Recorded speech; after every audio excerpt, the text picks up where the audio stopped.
Alright guys, hello again everybody. This is Derek, and I am back at you with another Wargaming and miniature video.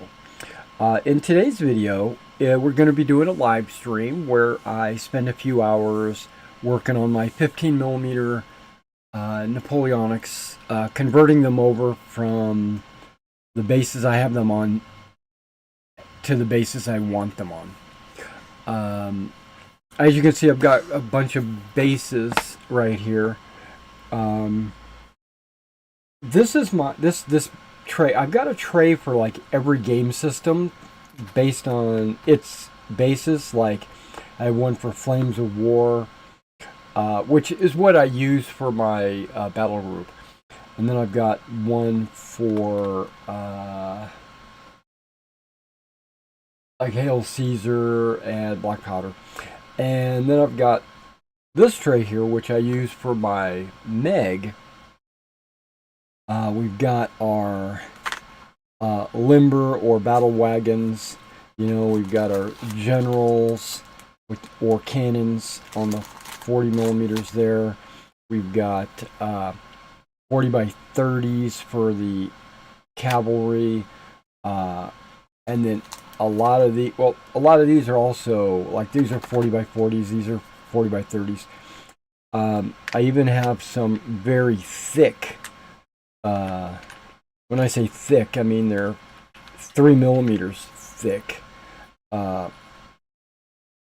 40x20s, which is what infantry would be on.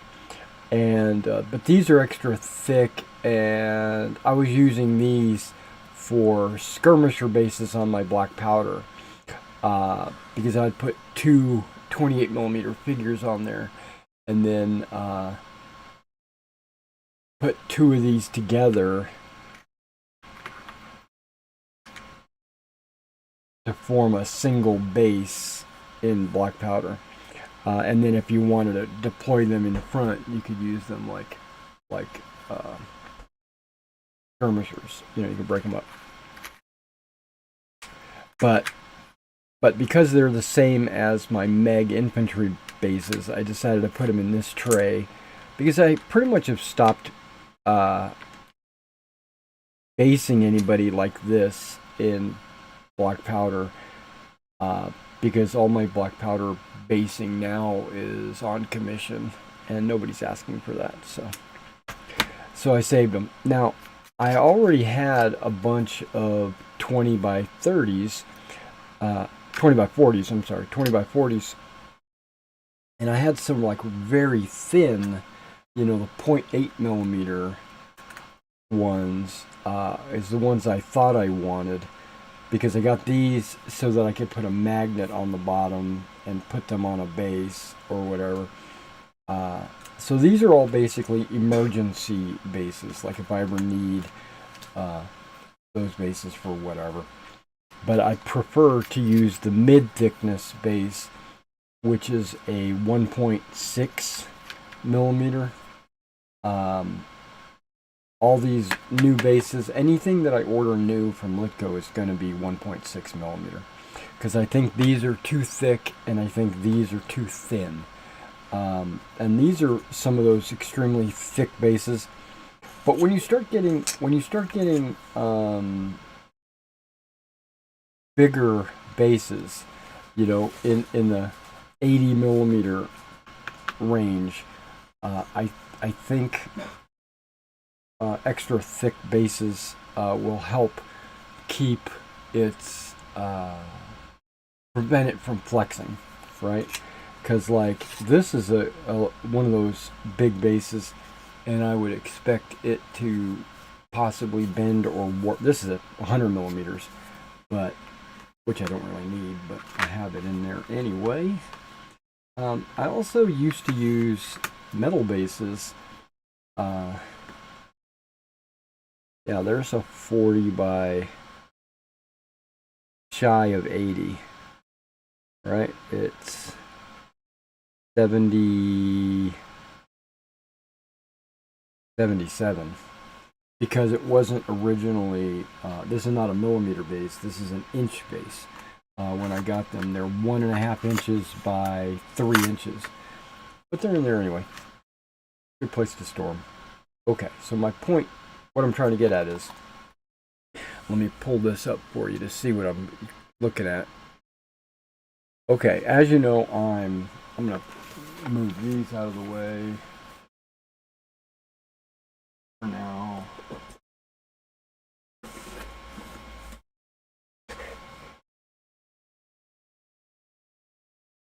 Be back in a minute.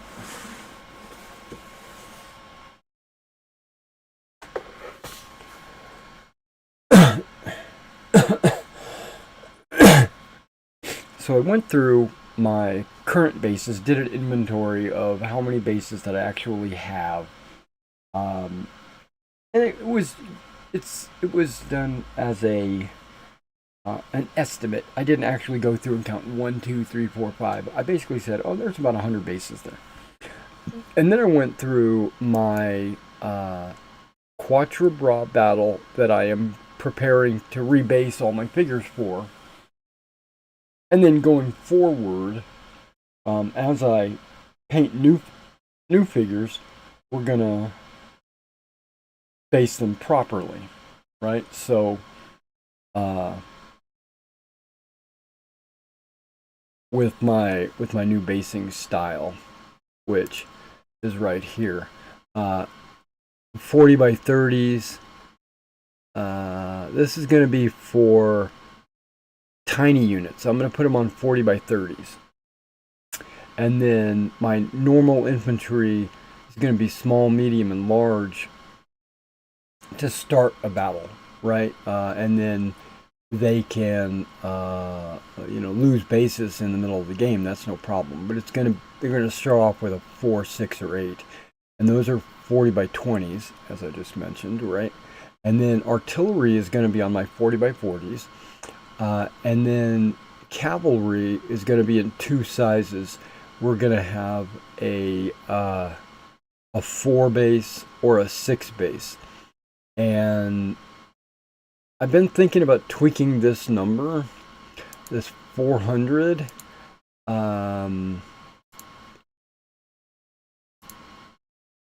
Because what I'm looking at here, right, is 100 per base, right? 100 men per base. I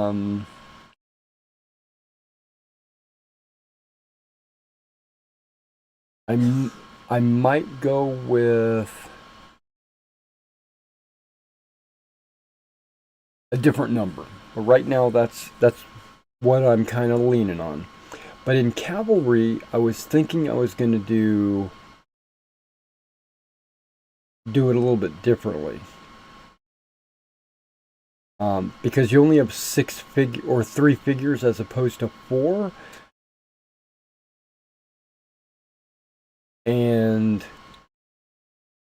But with the horse itself, it makes it feel like it's double, like 6. And the amount of space it's taking up. It just makes it feel like that. So I was thinking maybe switching this out to 600, and then anybody that's over 600 needs to have 6 bases. Like make that 600 and just, 0 to 600. I think that's what I'm going to do. Large cavalry units are going to be 600 plus. I think. And if I do that, okay, let's go back to this. If I do that, if you come down here where it says, I'm just picking a cavalry unit. Here we go. These hussars, the 441 would fall under just 4 bases, whereas 641 should be 6 bases, and 730 should be 4 4 bases. Okay, if I make that 6, yeah, I'm thinking the Uhlans are only going to be 2 bases because it's only 249 guys. So that's what I'm leaning on. That's what I'm thinking about.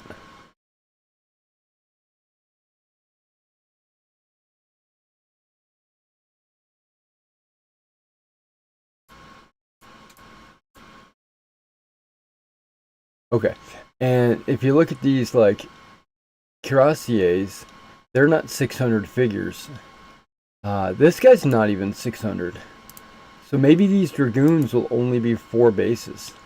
But being at 517, it's so close to 600. I might do 600. Might do 6 bases. I don't know. I'm going to try to figure out where, and see, like 597. That's going to be 6 bases. But these guys are only going to be 4 bases.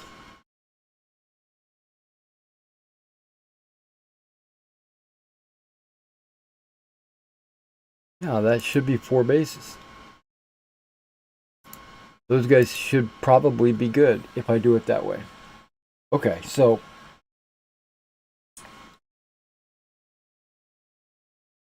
what I've been doing now is if I've got gray on it, that basically means that I have those figures painted and improperly based. If it's blank, that means I haven't even done those miniatures. I haven't painted them or anything.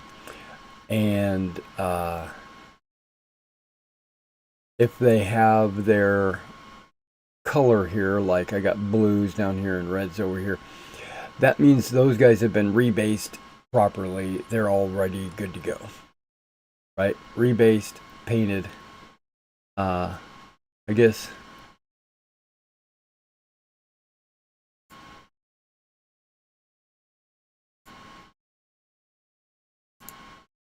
there we go. Those are rebased. That's painted. And then white just means I haven't touched it. Okay, so that's that. Let's go ahead and close this up. Okay, so now I went through all my Napoleonics that I've already got finished. Or I should say painted, needing to be rebased.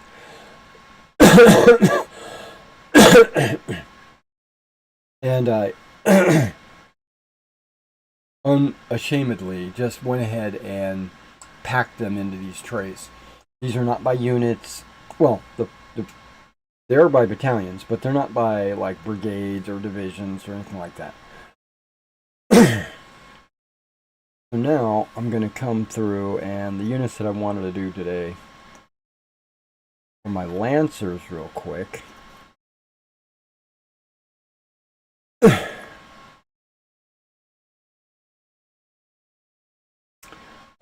See, and the label I got on the bottom of these guys is going to have to get tossed because I'm not using that base anymore. That's sad. Okay, there's the 5th Lancers. And there's the 6th Lancers.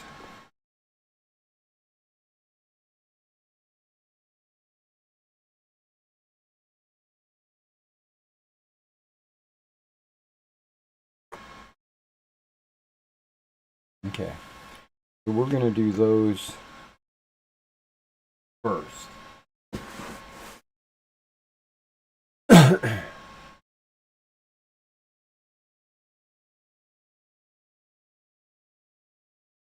Now I'm going to spend a couple hours doing this.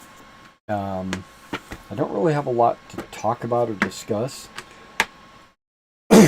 So just enjoy the show. If you want to comment or talk to me in the process, please do. I would be glad to chit-chat with you. Okay, and there should be all the bases for those guys.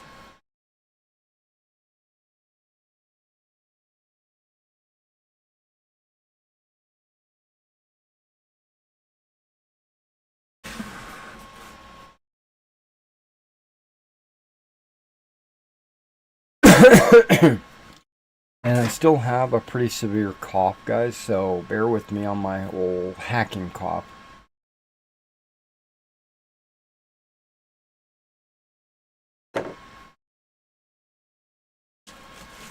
First things first, grab my garbage pail, put it between my legs so that anything that drops will drop down into garbage pail. Garbage pail kids. Okay, let's start off with the 6th Lancers.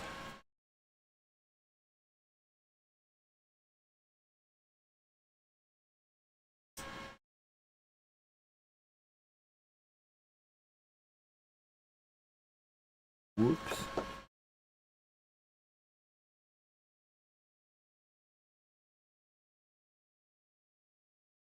Putting this on just to help prevent cutting my thumb when I draw the blade. I might switch this blade out.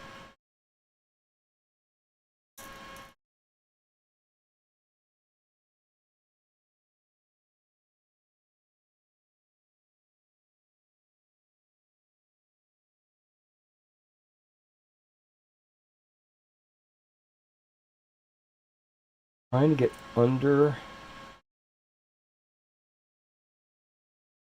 the figure so that I can use the knife as a lever. Pop it.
This is the most time-consuming part of this whole process.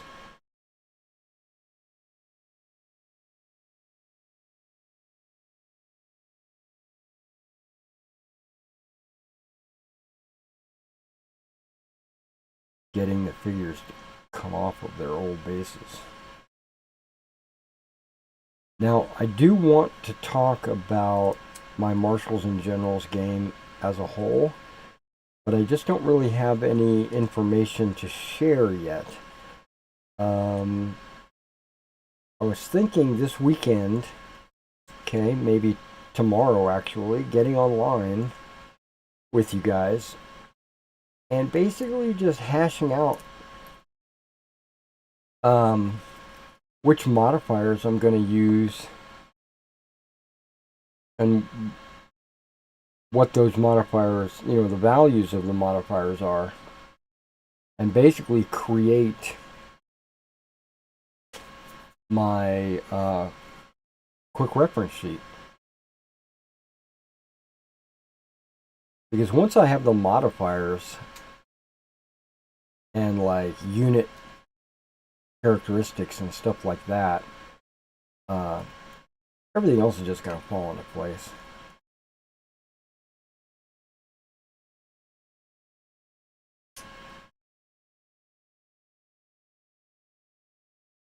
So basically I want to work on my shooting rules and my melee rules.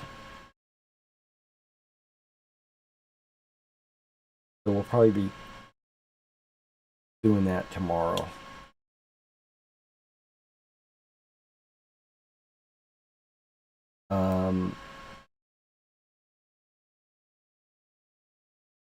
More afternoon.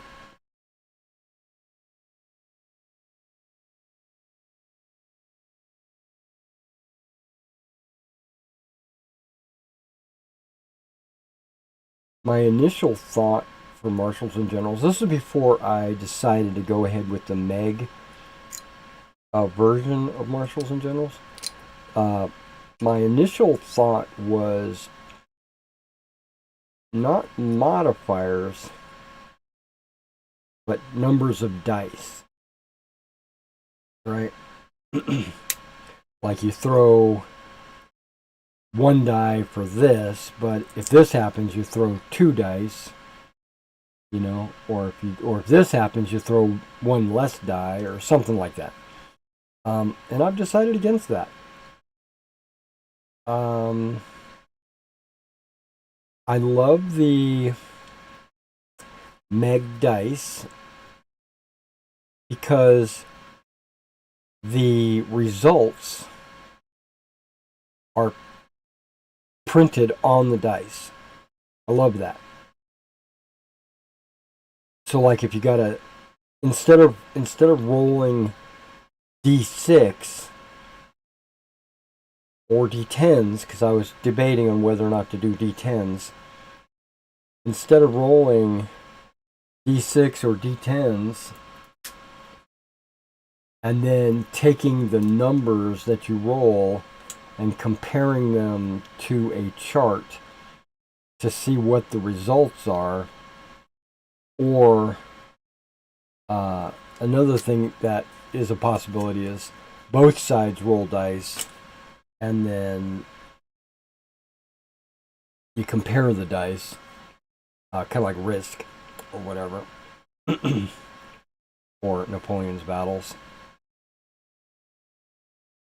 I decided against that, and I also decided against consulting a chart to determine what the results are. Okay, now I have no problem consulting a chart to see what the modifiers are, right? Because you do that anyway when you play games. You always like, okay, I got a +1 to hit because of this, I got a -1 to hit because of that, and he's in cover, so I get a -2, and you know, I'm using the marksmanship rule or something. I'm just making stuff up. So that gives me another +1, and then and then you roll dice, and then you have to go back to the table again to see what the result is. I don't want that. You remember, part of my mantra is fast, right? And I think having to consult the chart over and over and over and over again slows the game down. And I love the way Meg does it. Meg says, okay, you roll this die. And then you consult the modifiers. And then based on the pluses and minuses, it changes the die you roll. So it says, okay, instead of rolling a black die, now you might be rolling a white die. Or now you might be rolling a yellow die. Right? Or a green die, or whatever. And your opponent doesn't even have to worry about that. On shooting, he doesn't roll dice. Right? But in melee, if it's a opposed roll, both sides get a die to roll. Usually they're the same, but then there's modifiers that will make one or the other die go up or down.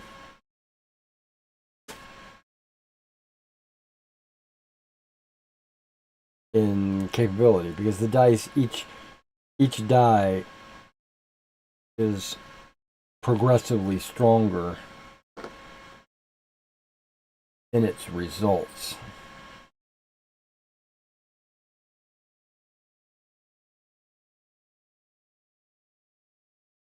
Okay, I can see I'm gonna have to fix that guy. No worries.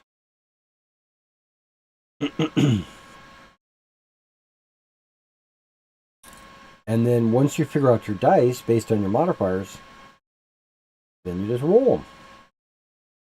Right? And the result of the die roll is printed on the die. Right? They're printed differently based on their color. So one might have one die might have a hit, and another die might have 2 hits. You know, and then as you roll, you have 1 in 6 chance of getting a hit, or the next die gets a 2 in 6 chance of getting a hit. You know what I'm saying? This means, and it just makes the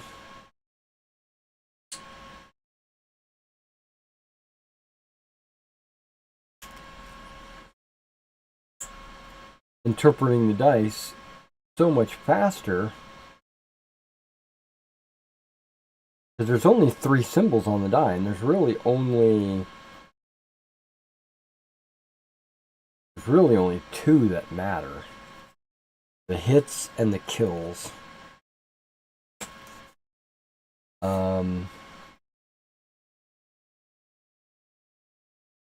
Yeah, there is something called a special. It's like for slowing fire or shove attacks.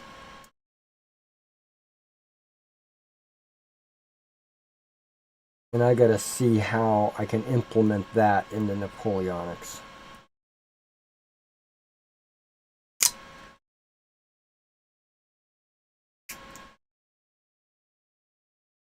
Slowing fire, I think I'm going to use that. I think that's going to be a thing. And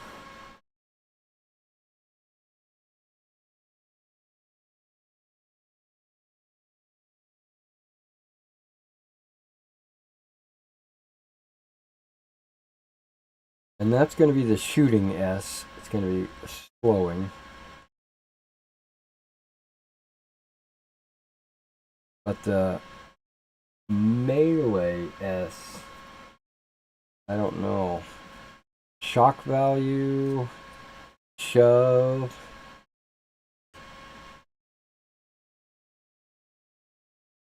I don't know if shove is going to be a thing.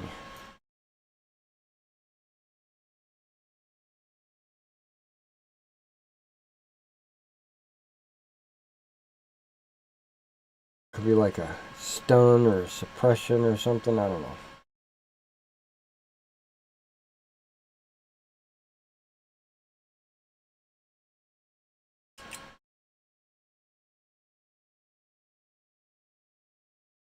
We'll have to figure it out.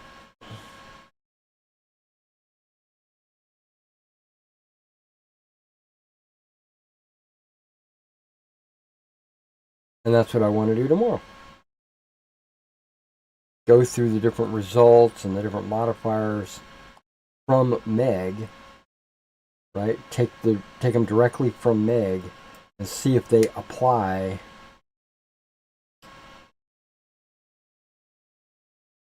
to a Napoleonics battle. Which they might or might not. And then there's also probably some modifiers or results that are not in Meg that should be in Napoleonics.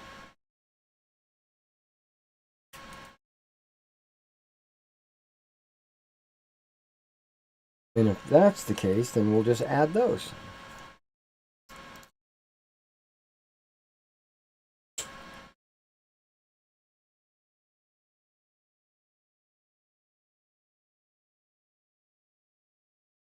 Alright, last one of the 6th Lancers.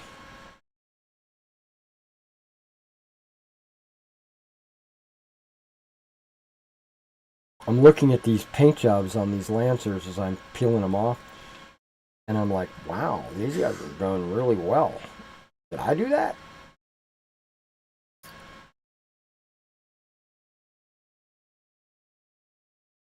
Oh my gosh, these guys are painted like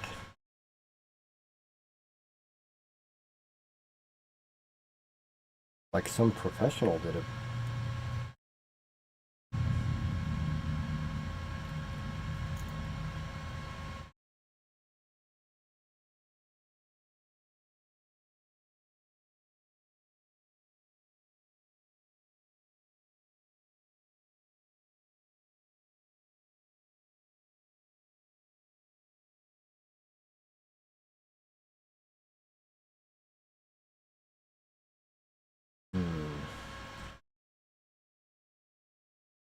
Thought that guy was just gonna pop right off.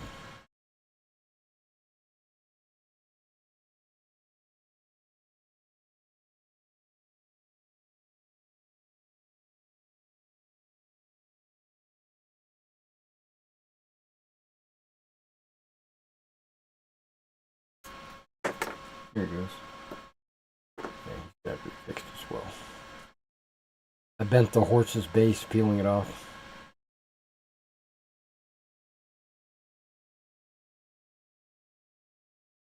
Yeah, because in Meg they don't really have.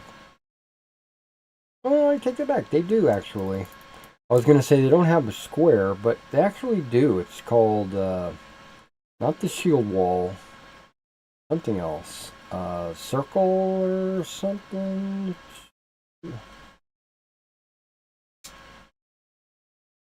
Something that makes me think of square.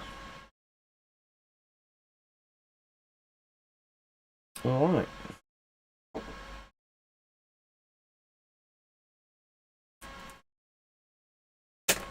Now I find the peon. The peon. Remember that this is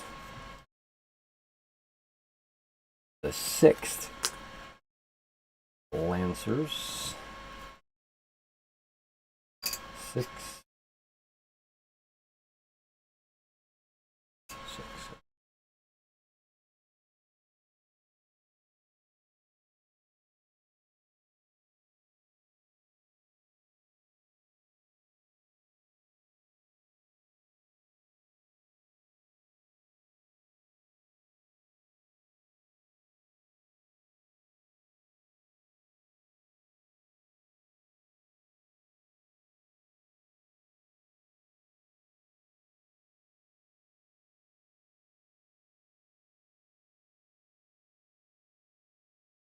Now I wonder if you guys can hear the fan that is going on underneath my table. If you cannot, let me know. While I'm talking, you probably can hear it because of my voice. What do they call it? The ducting or whatever, when the mic shuts off unless I'm talking.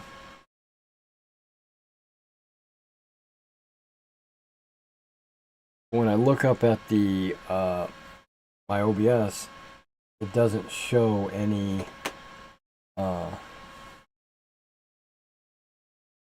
doesn't show the pitches of the peaking or anything from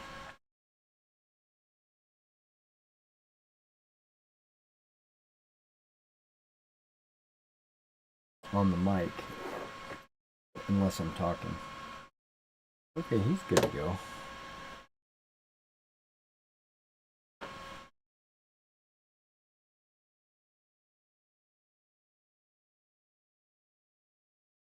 Yeah, he's good to go, but he's got this big bump in the middle.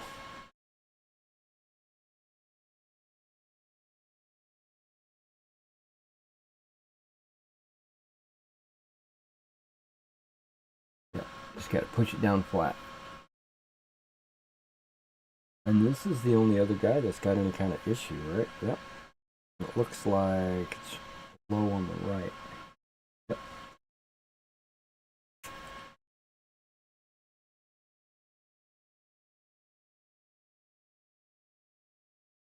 Easy peasy.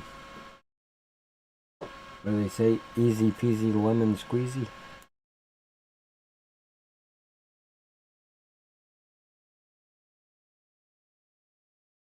Now I can put the musician, the officer, and the standard on one base.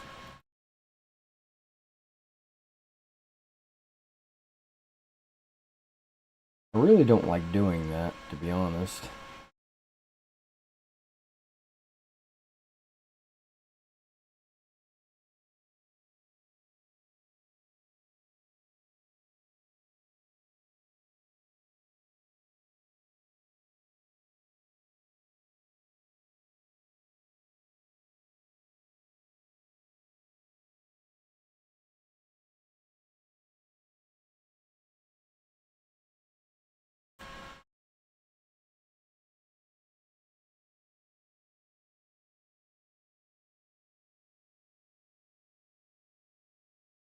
Yeah, there we go.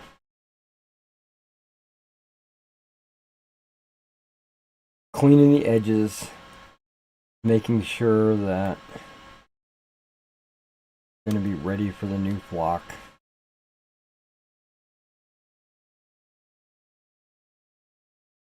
New basing textures and stuff like that.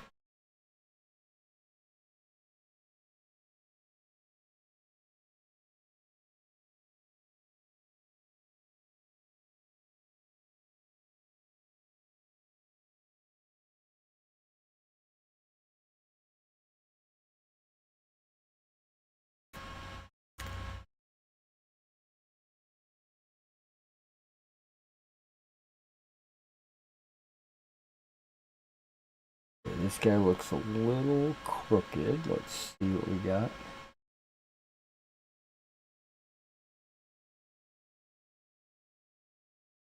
He seems alright.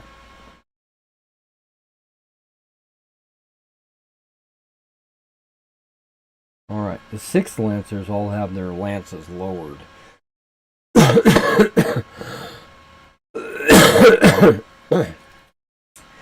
And the 5th have theirs raised. Okay.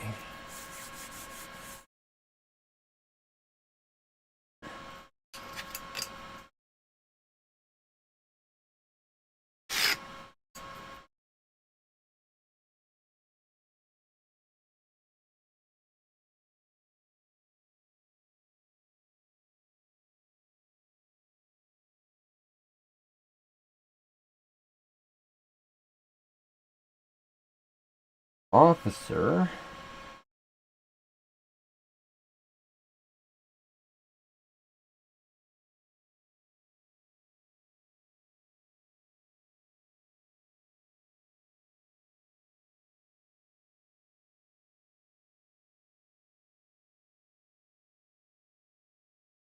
And it doesn't matter. It doesn't impact the game at all if there's a standard bearer or a musician or anything like that.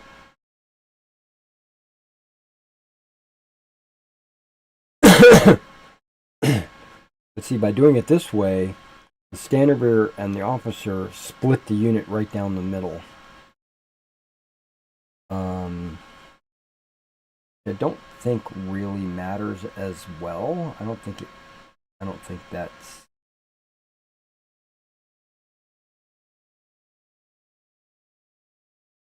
matters at all.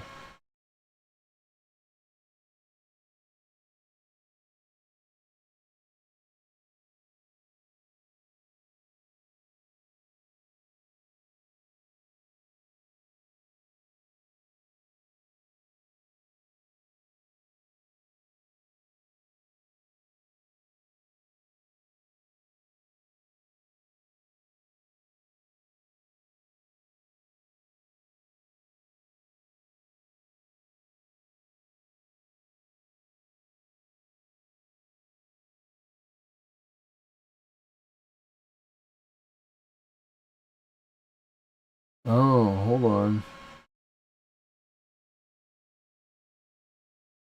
I only painted up 2 elites. Oh, okay. Okay.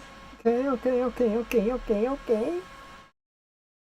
I could put those elites with the standard bearer and not put them on the outer edge.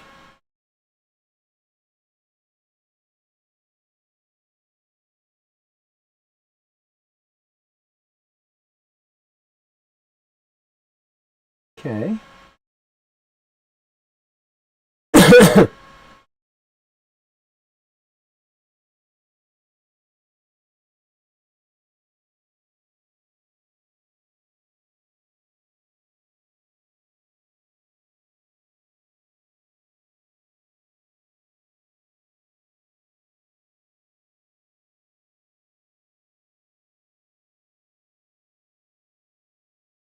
I'm looking at their different poses and stuff like that and trying to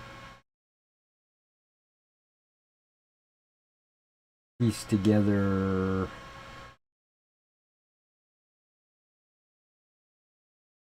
Nope, all three of those guys look exactly the same. I don't want to do that. I want to give them different poses on every stand.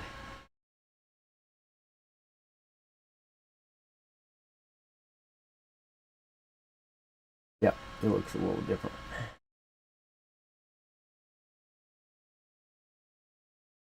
Yep, just like that.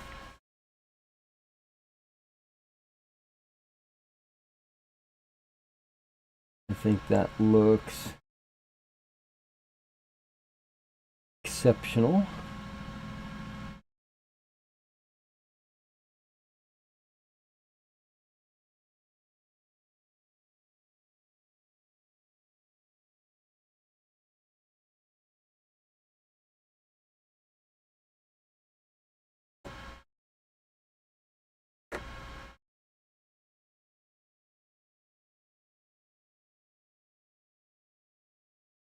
Yeah, going forward, I would have, if I had the figures for it, I would have, and I would have made three of them, or a whole stand, the elites. Okay, so I added some more raw Elmers into this, filling up my tub, my bottle, hoping to thicken it up a little bit because it's been way too thin. And I feel like it's still too thin. Oh, okay.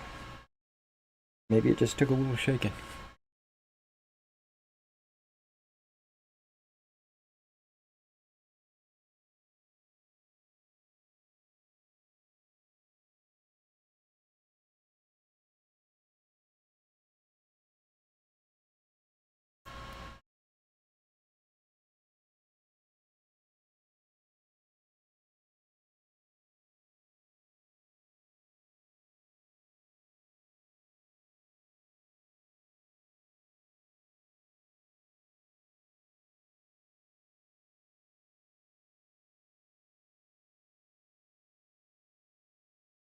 Okay, I think I've thickened it up a little bit. Still a little bit runny. But that's actually okay. But it's not just dripping out of it right now. Good, I got a little bit more control over it. That's good. That's about where I want it.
Now I know that a lot of the cavalry units don't go into battle with standards, but I put them on my units anyway because I just like the looks of it. I like having every unit with a flag. But if I was being like anally retentive, I would probably not put a flag on every unit.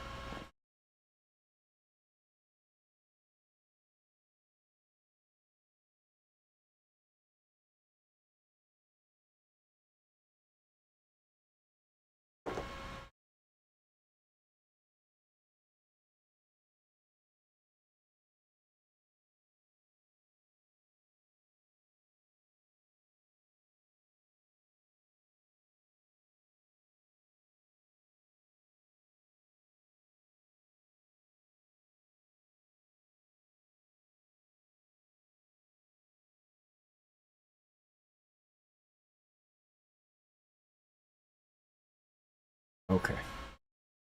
Let's see. Okay, that works.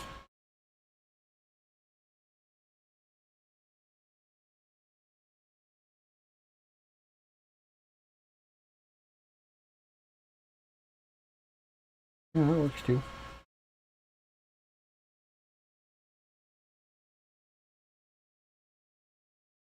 All right.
All right.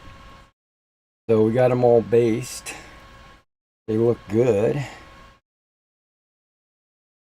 I think the majority of my cavalry should be that size. 12 figures, you know. But there's going to be a couple of units. They should be considered large. I need to figure out like which cavalry were large, and then make a call on how many figures that. Not how many figures, because it'd be 6 bases, but make a call on how many men that is.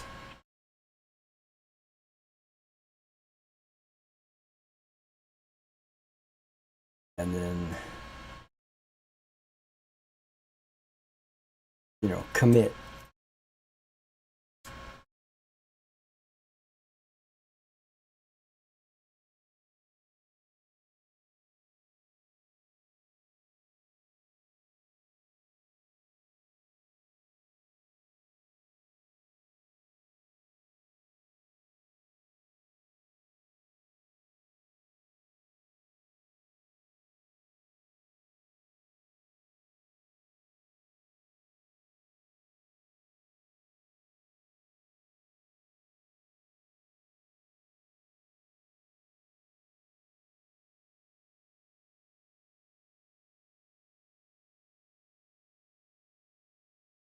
Because once you get under the base, there's really no Elmers there.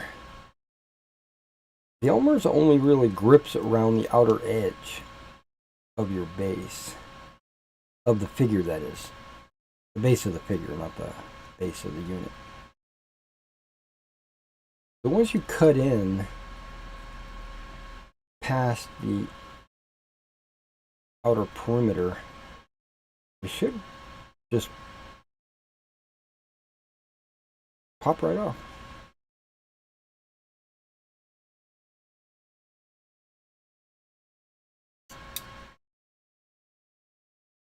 Don't forget, it's more than just Elmers. I've got to cut through the flock, which the static grass seems to be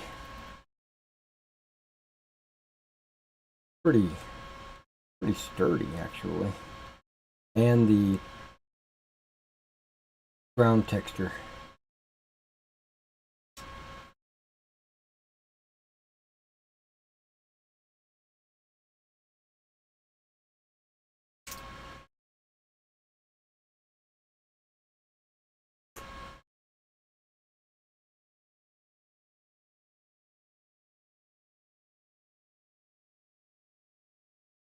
And this guy's bent.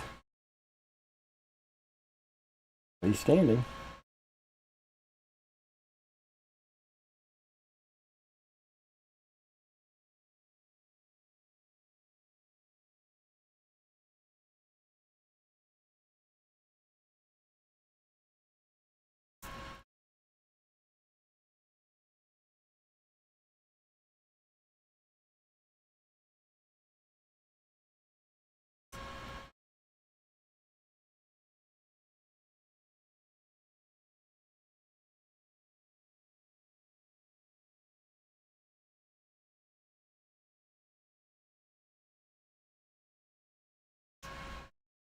Whoops. Okay.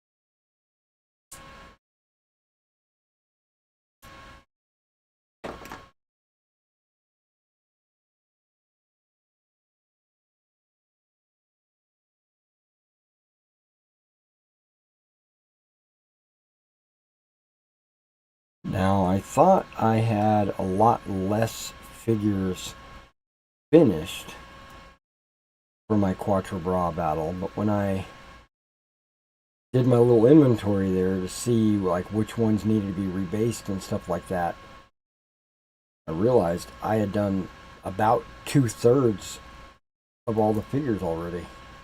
I just need to get into it and just finish it.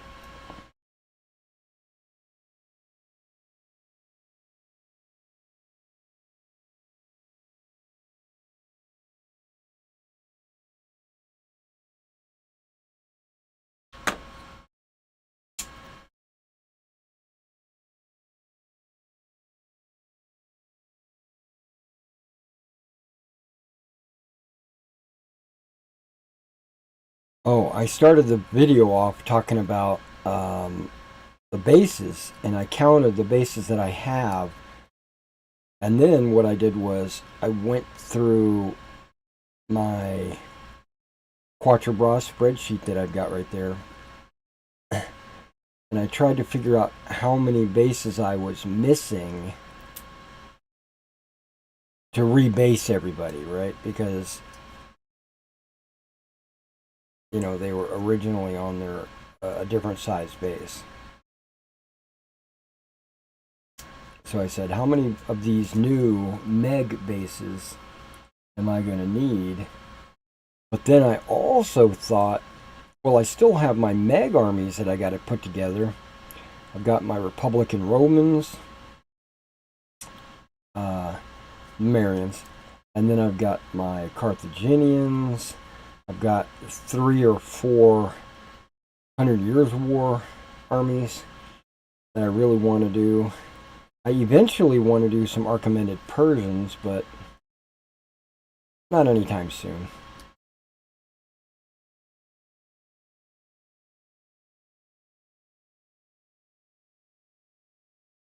I might put them off so long that I never do it. You know, it's one of those kind of things. With the 100 Years' War, I really want to jump into that as well. But after my Romans.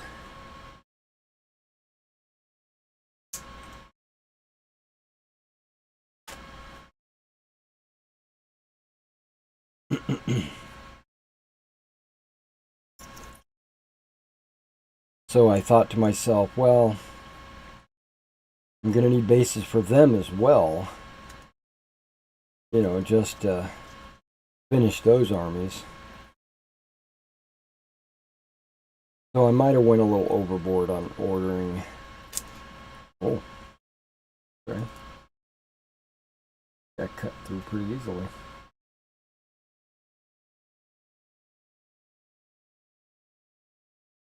Yeah, I might have went a little overboard.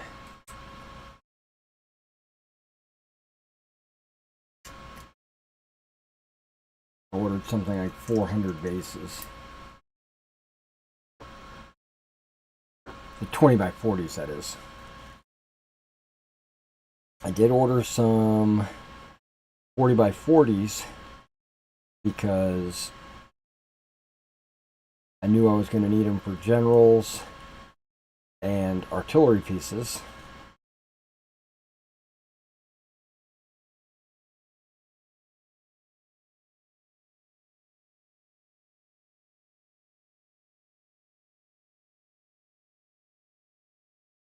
And I ordered some 40 by 30s because the cavalry, skirmishers.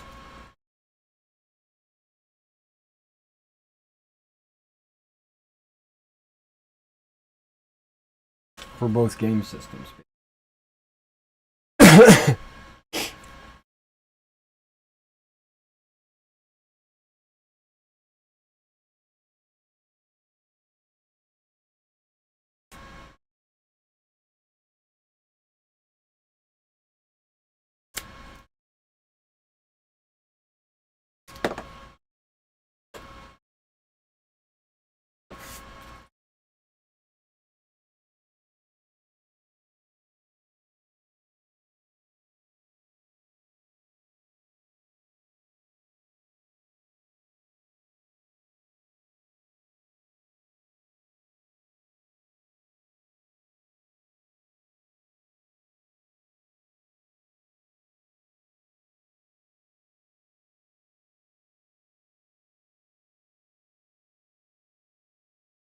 Now I've got some British figures still on the popsicle sticks. I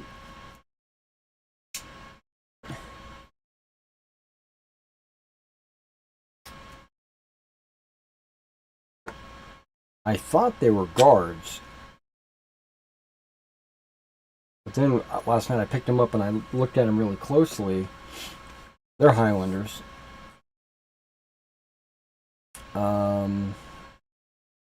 Not in any hurry to do them because I have all the Highlanders I need to do Waterloo. The 4th Highlander Regiment was actually left in a garrison somewhere that was not involved in the fighting.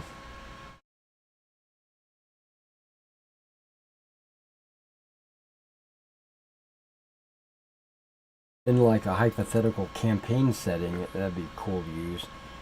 But I'm not gonna.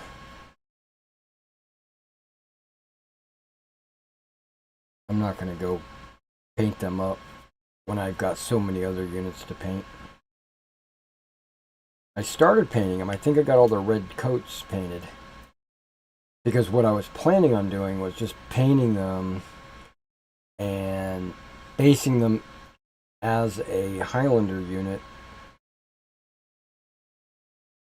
for sale. Right?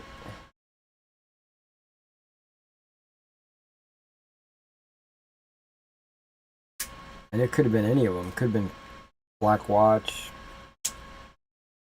Camerons, or any of those guys.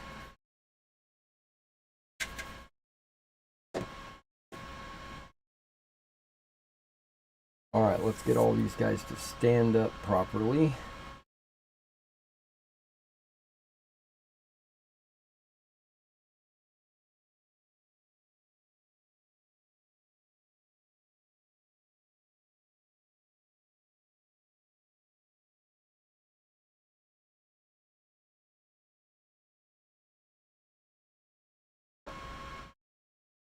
He's good.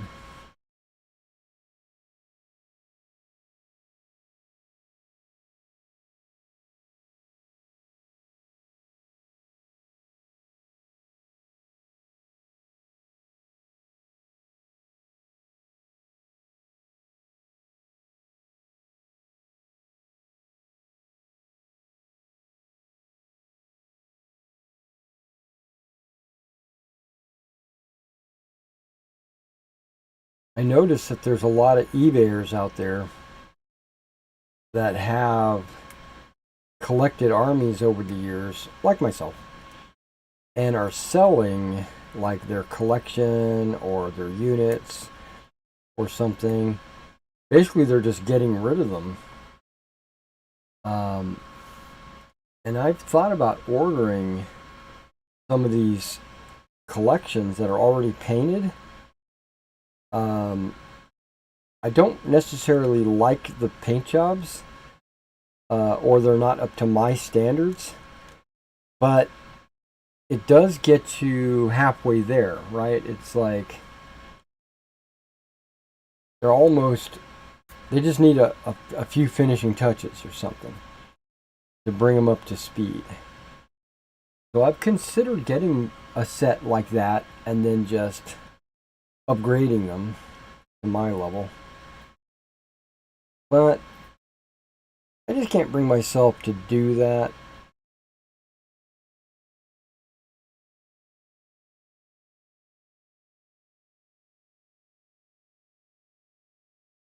When I know I could just paint them myself.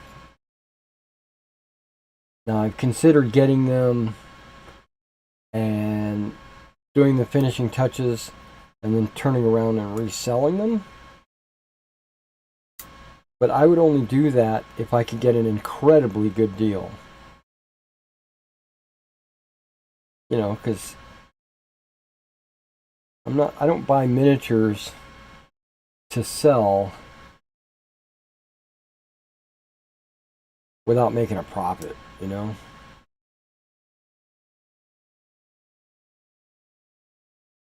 Why invest my money into product and have it sit there stagnant, and then when it sells I didn't make a profit? That doesn't make sense.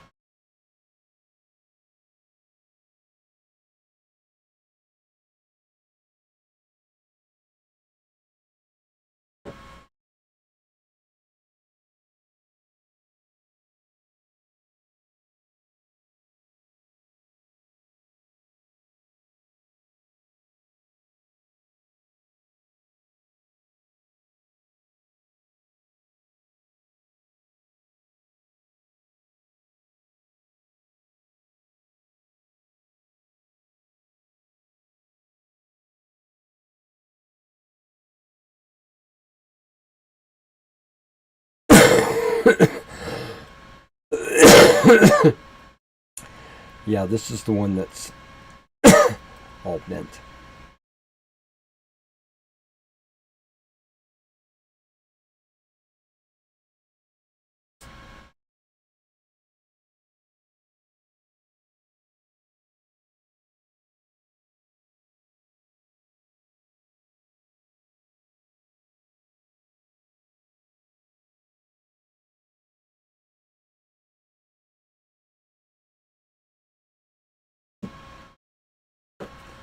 Okay, they're all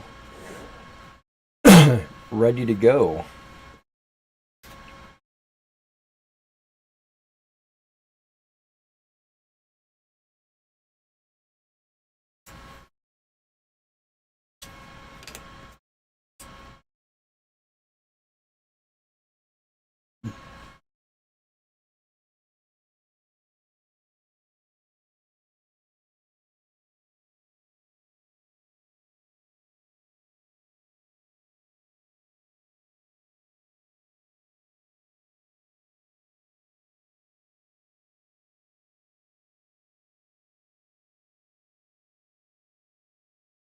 Having a hard time finding this guy.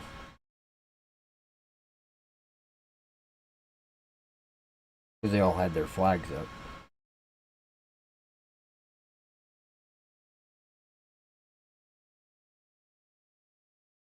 Again, the two elites will go with the standard bearer.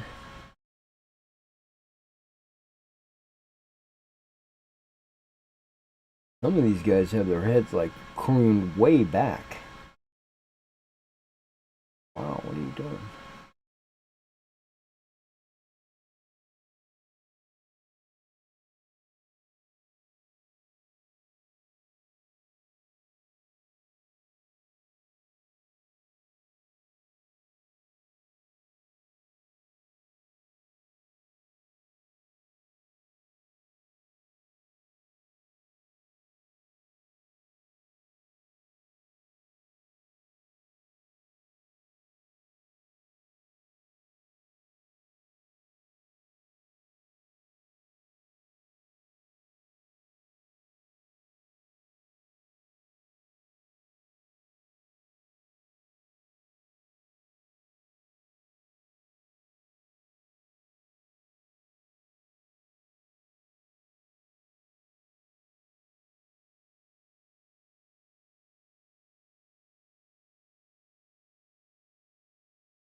Trying to get the perfect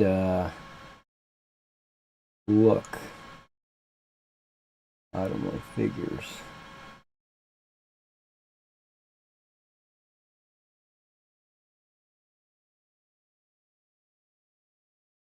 Okay. This guy just seems... I'm going to have to do a little tweaking on this guy. Hopefully I don't break anything.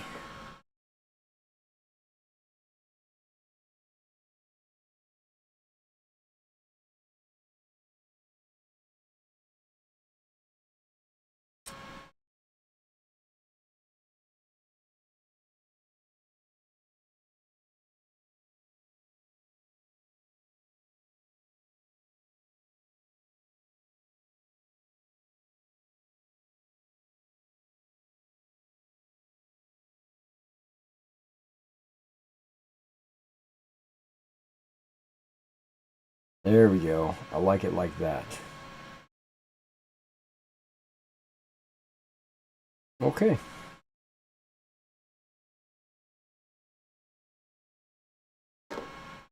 Yeah. That guy's got issues.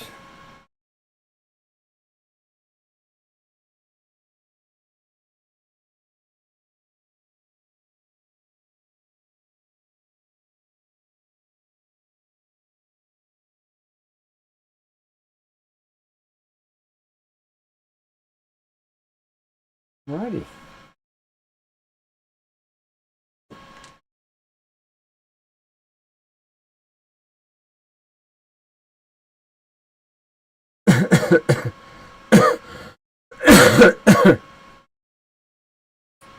Okay.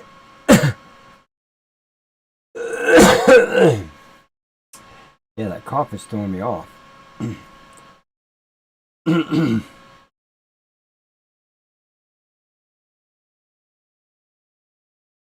And now I've got a little bit of a headache.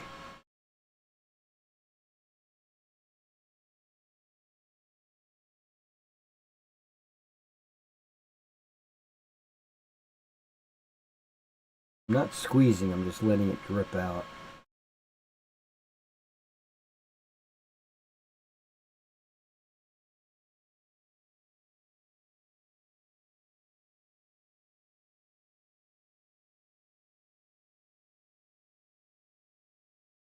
I also think the 3-horse base looks way better than the 2-horse bases.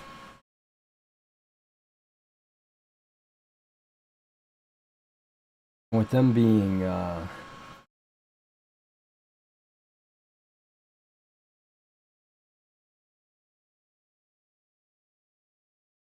them being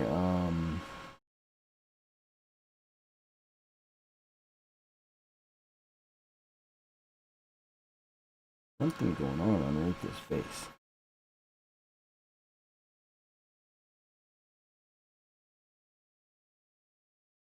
Just standing, waiting.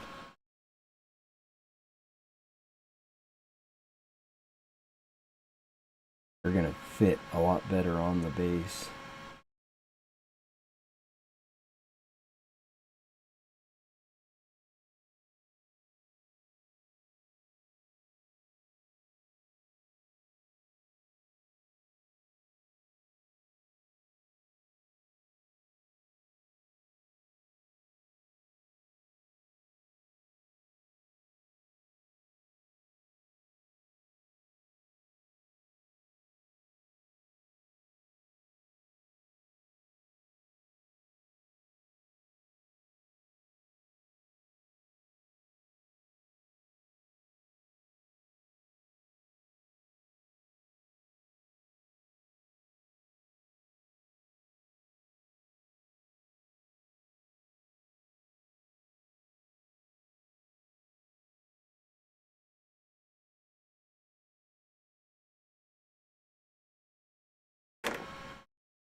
Those two guys look like they would work well together.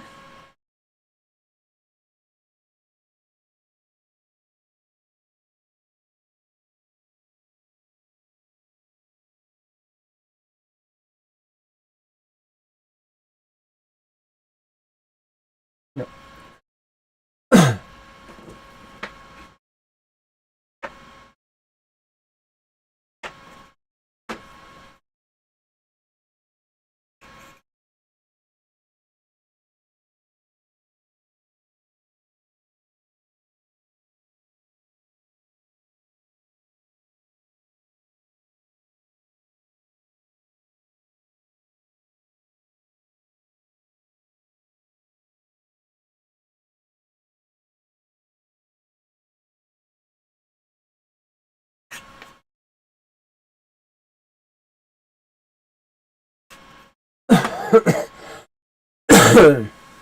All right, we got them rebased.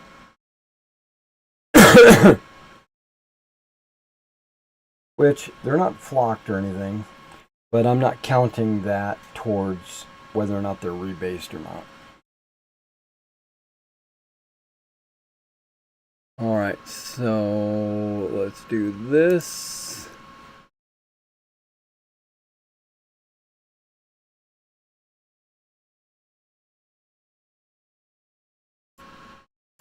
Fifth.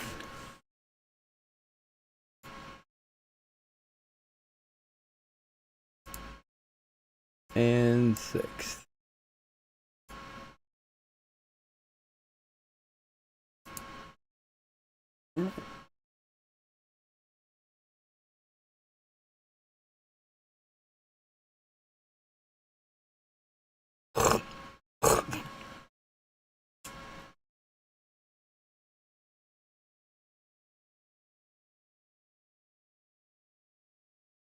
I think both of these are going to be four stand units. So let's go ahead and do the first and the sixth chasseurs.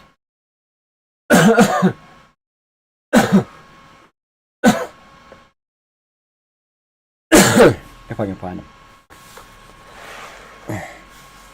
I think I put them in this tray.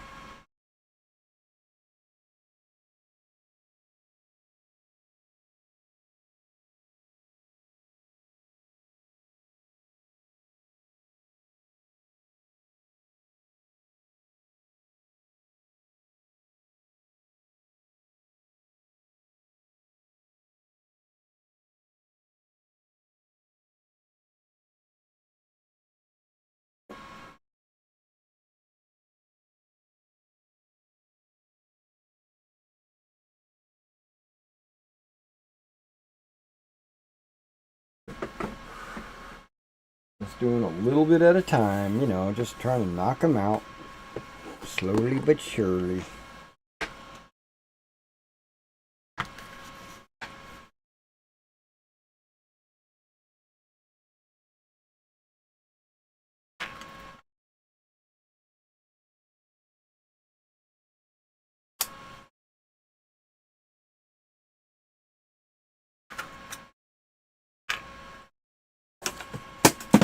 Really? All right.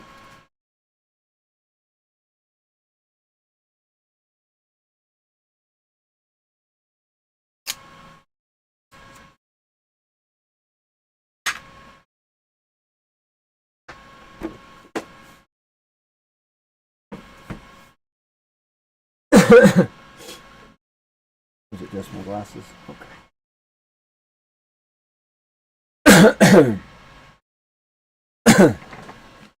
Grab my barber brush here.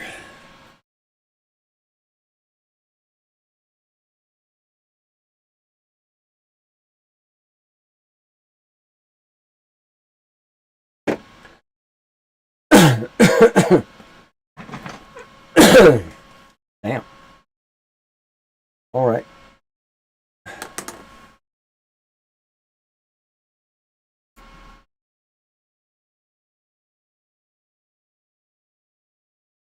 Oh, I got a little bit of a dizziness thing.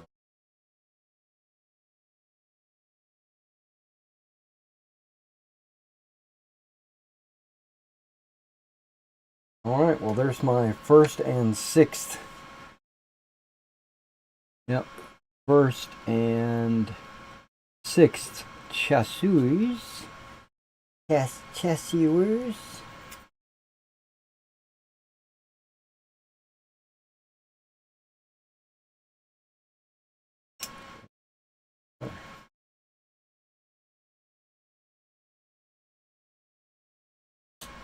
Oh, these are nicely cut.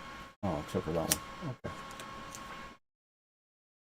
What I meant by that is there was no burns.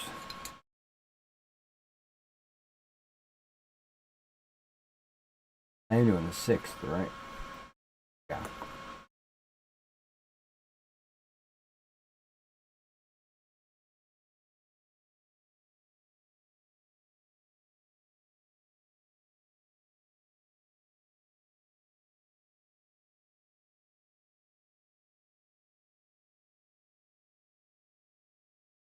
There we go.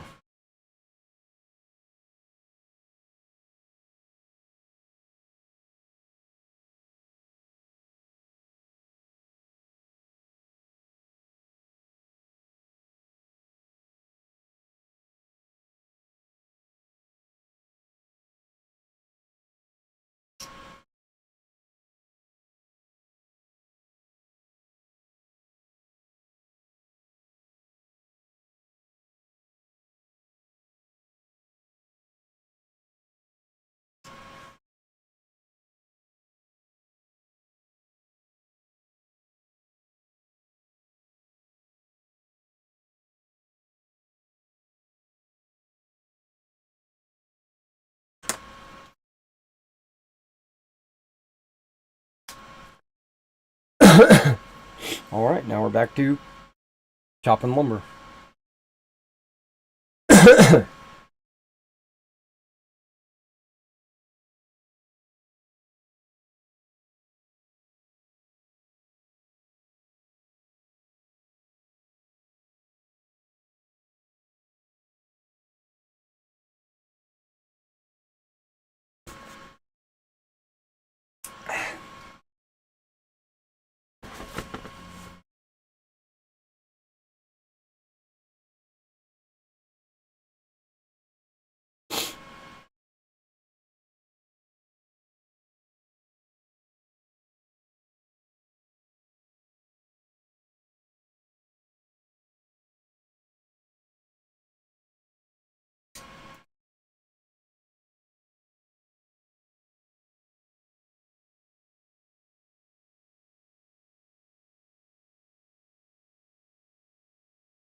Now, if you came to the stream looking for a lot of banter and a lot of knowledge dropping and stuff like that, well, that's not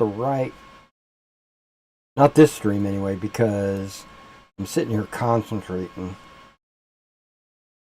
trying not to cut my thumb, trying not to break the model or my blade.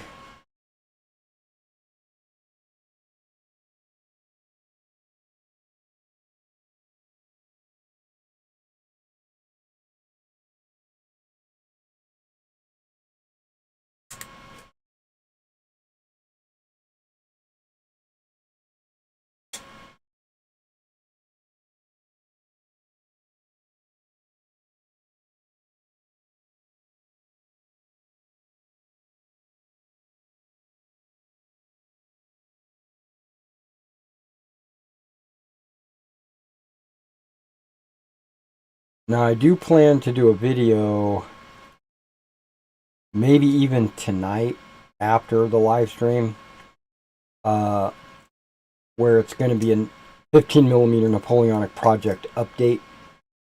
Just basically letting everybody know where I stand with my 15mm Napoleonic project.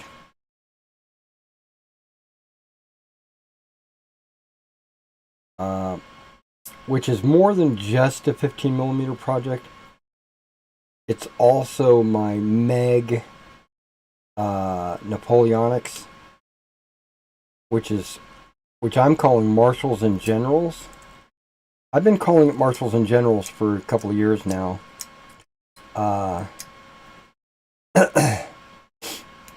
Which I didn't realize this until after I bought Meg and playing Ancients and stuff.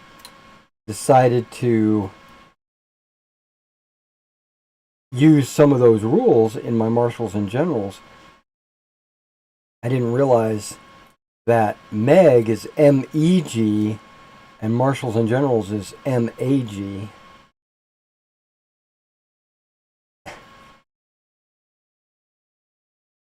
Mag.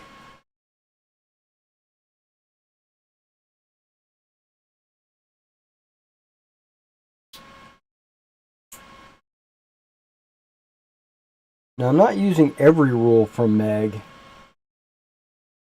But I am going to use the dice. And the dice come in combat and in shooting. So, combat, I'm definitely stealing from Meg. Just going to have to modify or pick the right modifiers that would apply to a Napoleonic battle.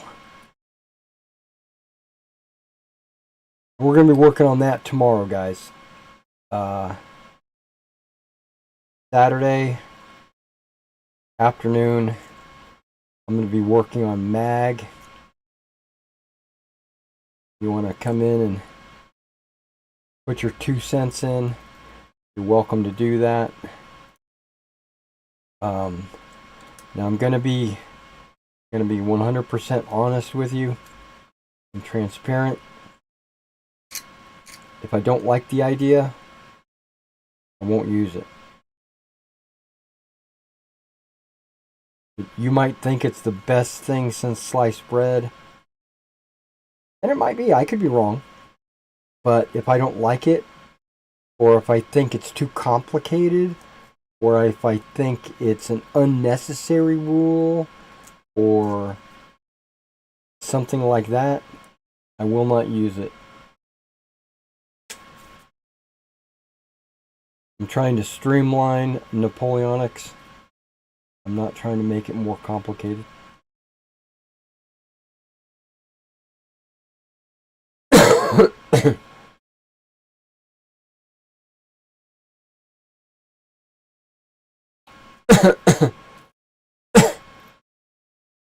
But if you drop some bars on there and I go, oh my gosh, that's a good idea. I might use that. That sounds like a plan. then you might see it in there.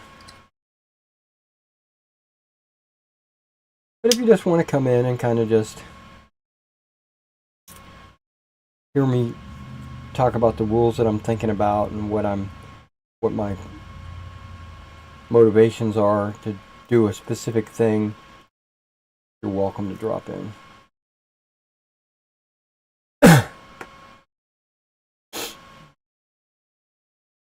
And just keep me company, keep me motivated.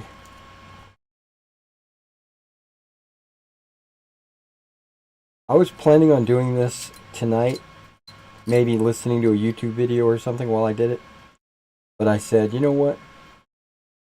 Let's just go live.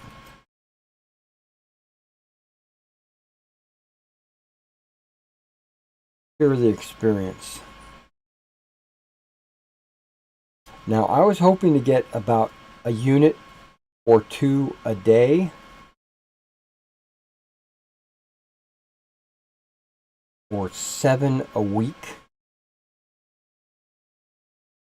I think that is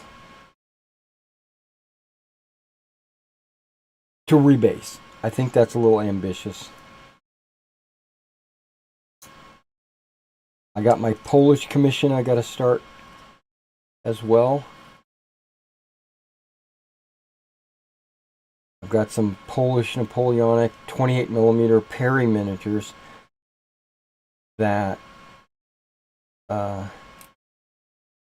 been commissioned to paint.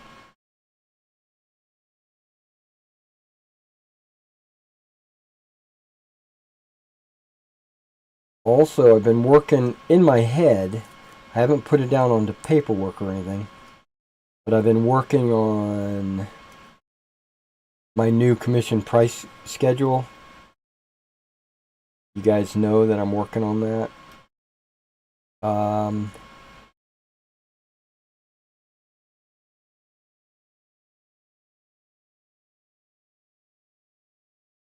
going to send an email out to all the people that have commissioned through me in the past, so they'll get an update of what the new schedule is. And then anybody that wants to do a commission, I'll get their email and email them a copy of this new 2024 schedule.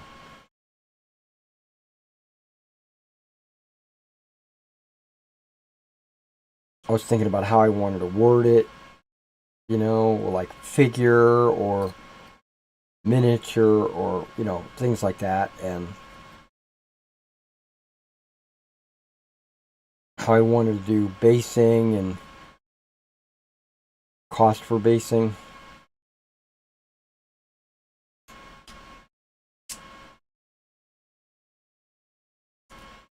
And assembly. That's a big one right there. Basing, not so much, believe it or not. Assembly is probably the most time consuming.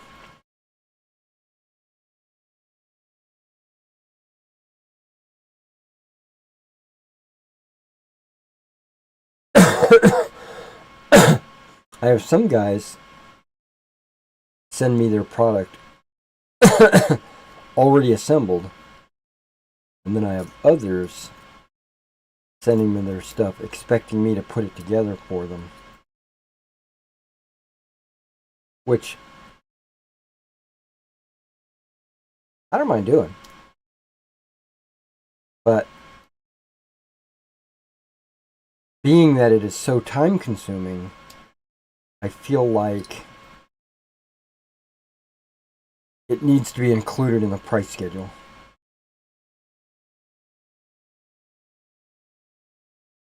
There needs to be some compensation for me putting all these 100 soldiers together for you, or building your tank.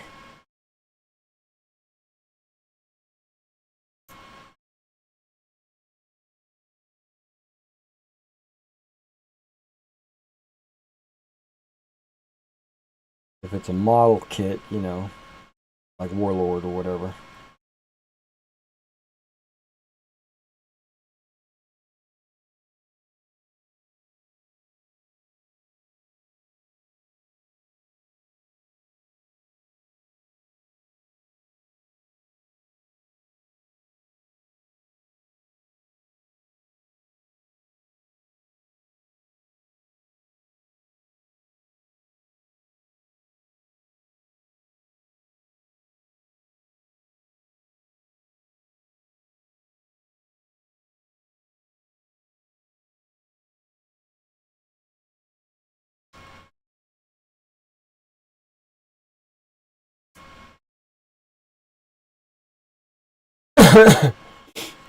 Because I feel like I've been taken advantage of. Not on purpose, you know.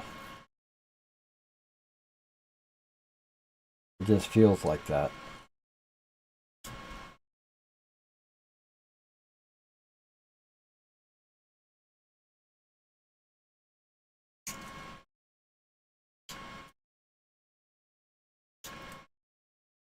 I just feel blessed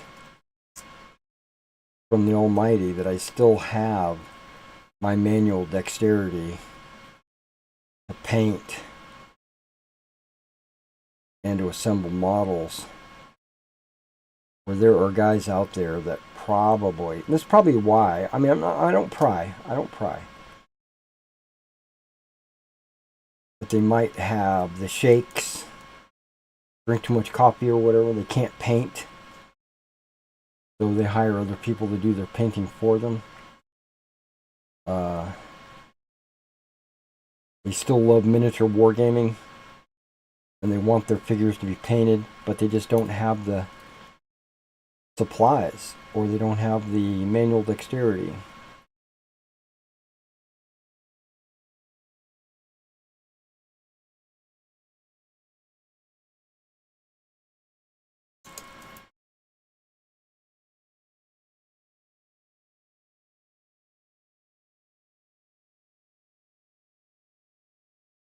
Or the time. Like they might be deployed overseas or something, and they spend months and months in the field, and they just don't have the time to sit down and paint their Warhammer 40k army or whatever.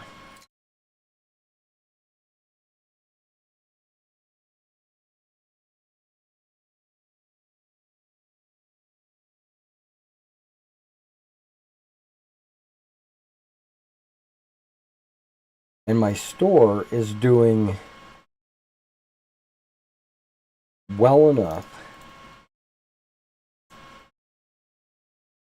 that I don't have to rely on commissions. Commissions are a bonus. They're on top of the store. So, because of that, I'm going to stop giving it away for free. Start charging for my time.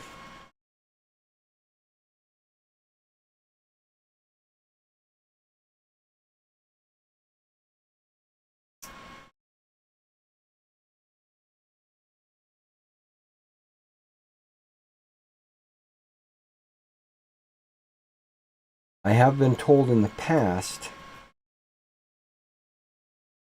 that I don't value my worth.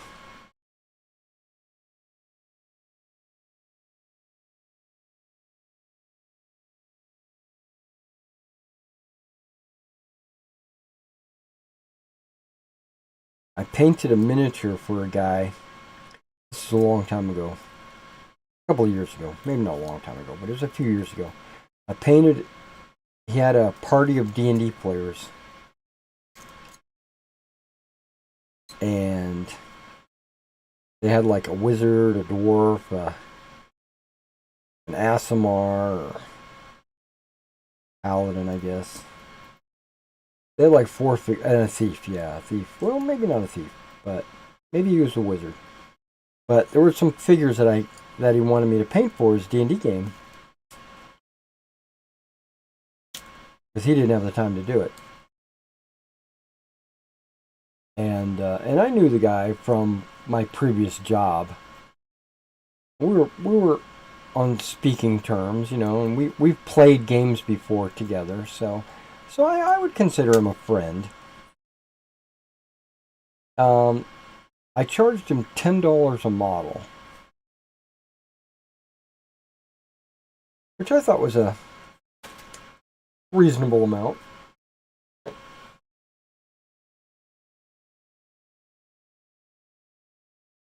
And there was like 4 models, so it was $40.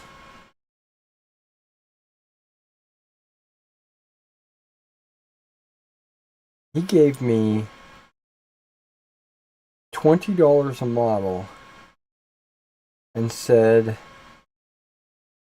I don't value my worth.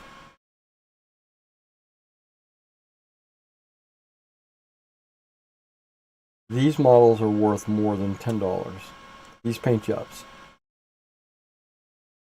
And he refused to pay me my $10 commission. He paid me $20 a model. Which, that's ridiculous. That's like really high.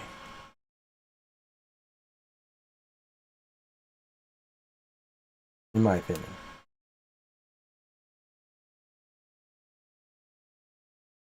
But I guess having played with me before and seen the paint jobs that I have done on the figures that I put on the table, he knew that they were going to be good. That's why he went to commission through me. He knew what kind of work I was going to be able to do for him.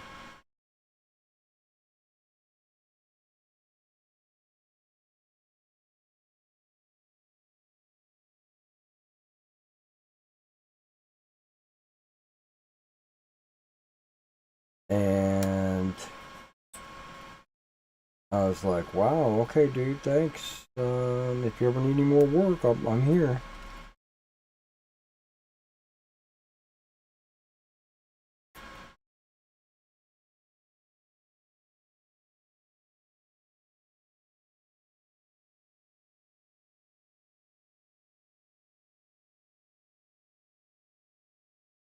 And I've always thought about that interaction.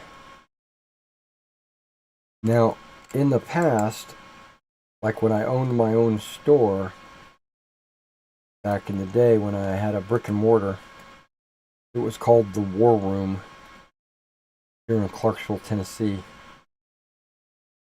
And I would paint figures for people. And my cost, my charge, was the cost of the miniature. I basically said, if you buy the miniature for $10, then the cost to paint it would be $10. And I went like that because bigger models cost more, so it kind of artificially kept my prices in line with the size of the miniature.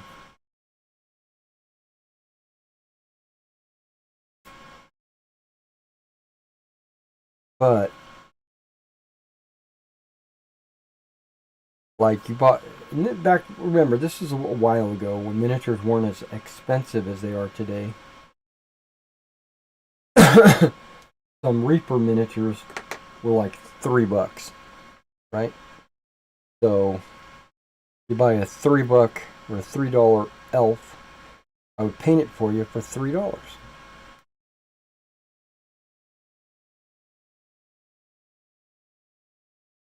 And looking back on it, that process of painting that model would take 3 or 4 hours, right?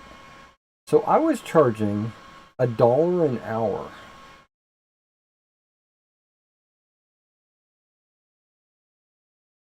Paint that model.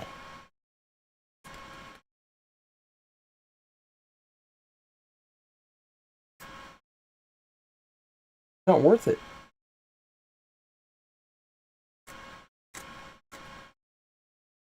I could have been doing something for the store or painting something for myself. Could have been cleaning the shop, you know. Could have painted the walls or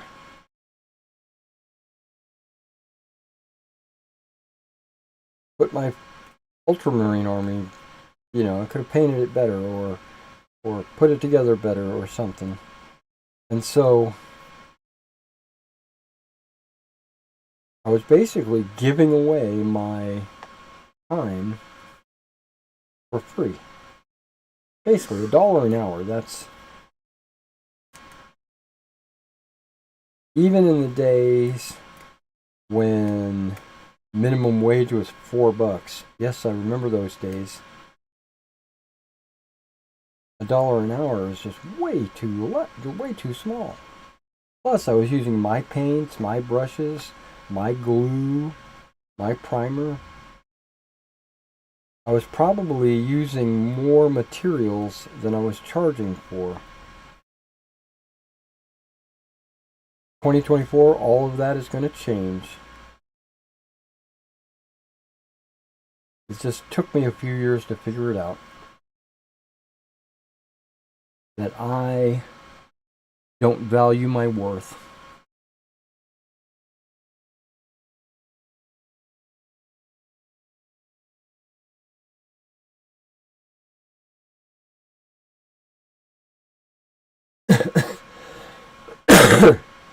All right, chasseurs, let's see what we got.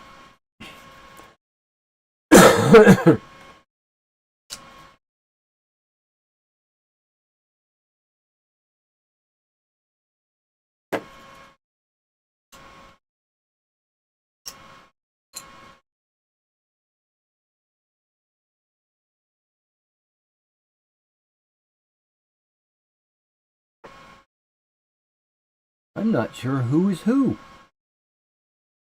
Okay, I see I've colored them by company colors, so let's make sure I keep the companies as close together as possible.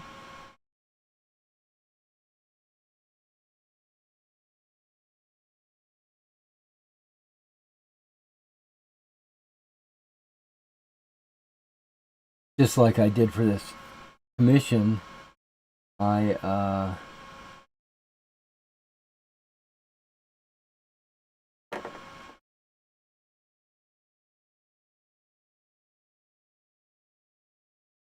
okay, well those three can definitely go together.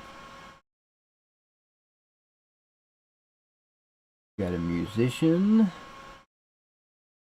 a standard.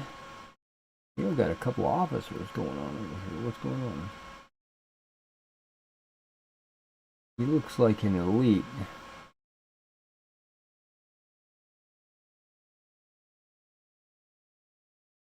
Maybe this guy is an officer of the elite.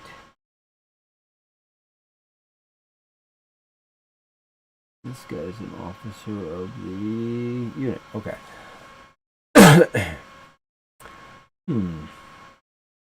I don't know how I'm going to do this. I have a good idea how I'm going to do it. Just like I've done some of the ones in the past. Flag. Officer. Bugler. Okay. That leaves one figure. I'm going to put these three, which all look like they're orange.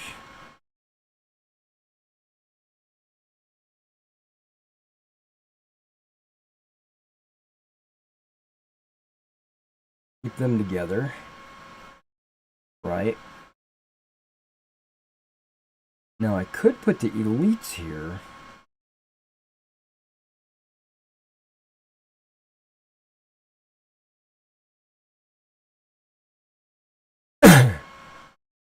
Yeah, I think I'm going to do that.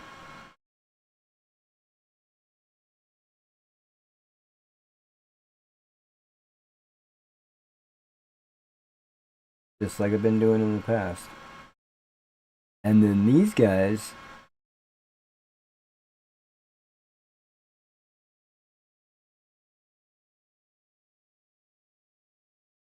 put a purple side by side, and then the blues side by side.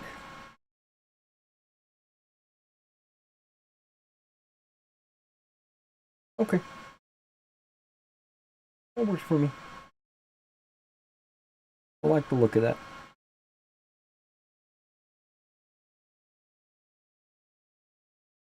Hope you guys are gleaning something from the way I'm doing this rebasing. Hopefully you're picking up some ideas, or, you know, realizing it's really not as hard as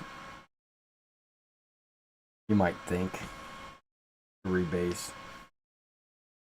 But partially that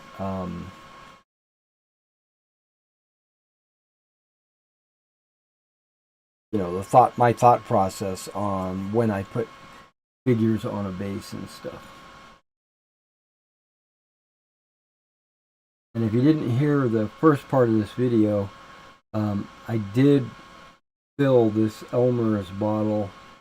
The top inch was empty, so I put fresh Elmer's in the top inch, and it thickened it up a little bit because over the last month or so it's been kind of watery.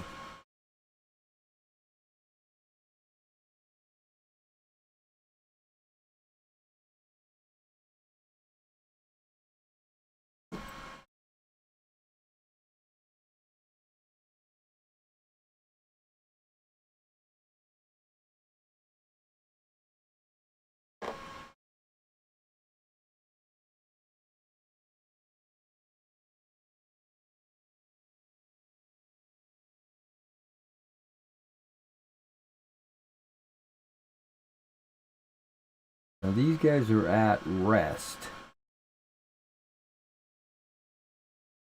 Swords up over their shoulders.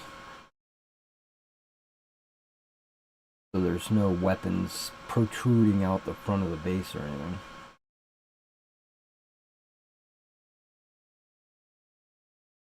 Not like those charging lancers.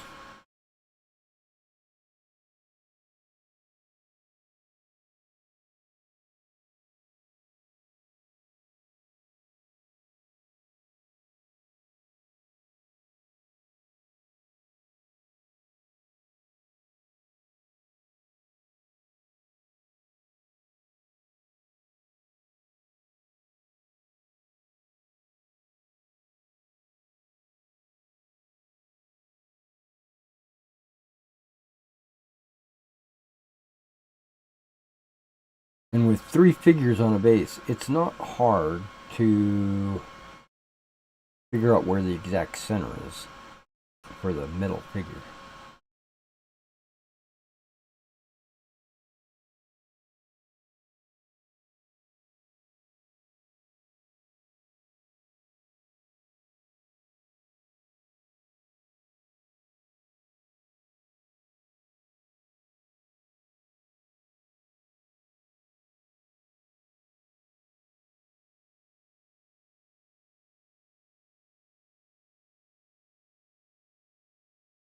And I'm saying this again, I'm tooting my own horn, but damn, I didn't realize that I painted these guys so good. I'm looking at these models and I'm like, did I do this? Did I actually paint these figures? They're freaking well done.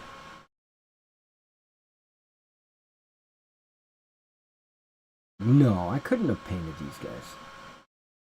But I did. During my update, I'll probably do some close-ups of the units that I've already rebased. Basically just get everybody up to speed.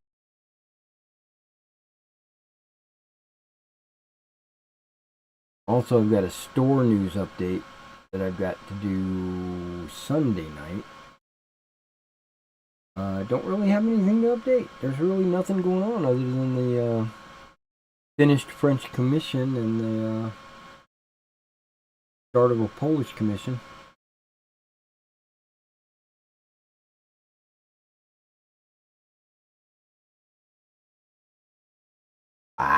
bitch.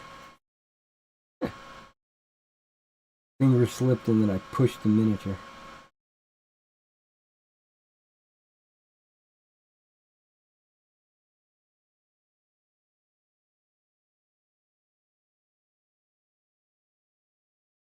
Okay. I do plan to put these guys in the back way.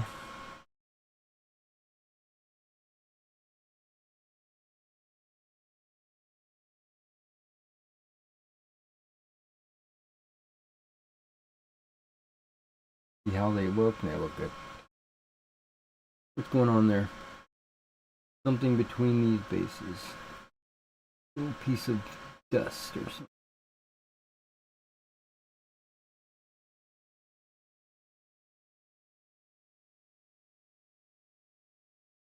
Keeping the bases apart.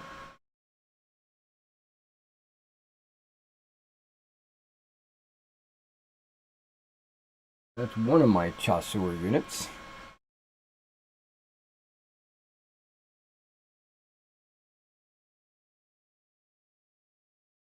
First chasseurs.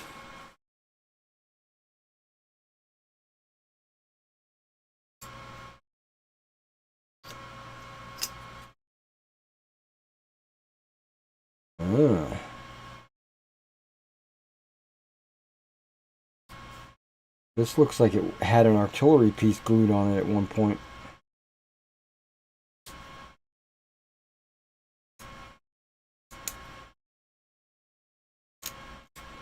Well, it's about to have some cab glued onto it. Doesn't look like anything's going to interfere with the way the bases are. Just in case.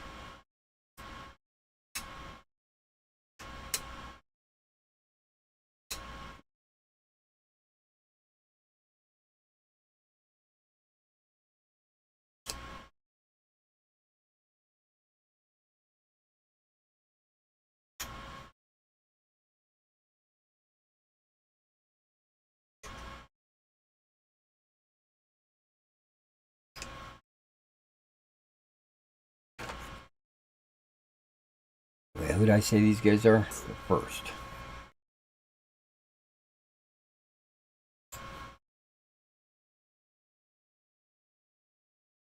First chasseurs.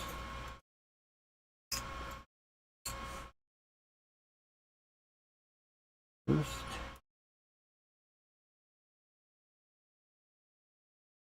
I guess I could call them hunters. That's what chasseur means, right?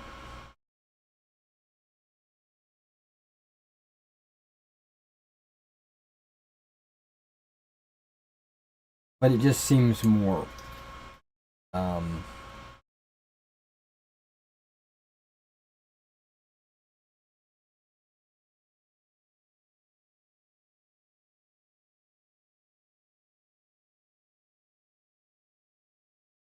just seems more petty to make it just to call them chasseurs.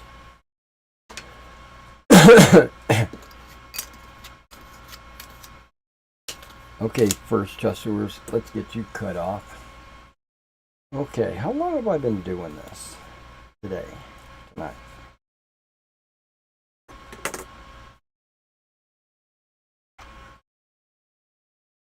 An hour? Almost 2 hours.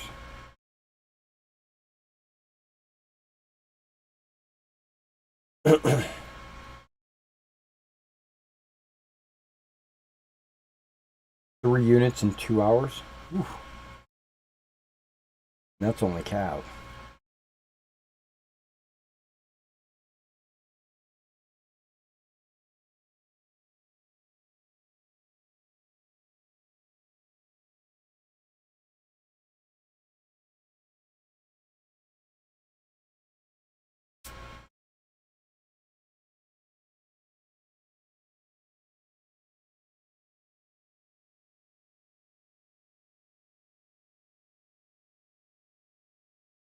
Well, it popped, but it's not coming loose. Okay. Something's grabbing it, probably from the backside. Yep, there we go.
Got a little stomach ache.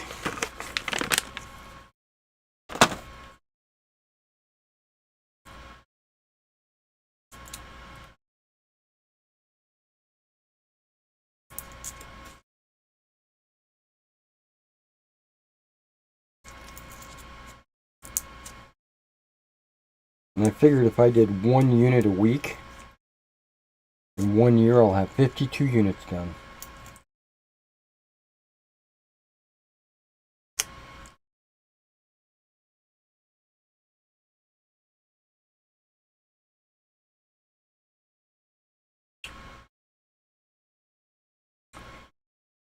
But I don't want to take a year.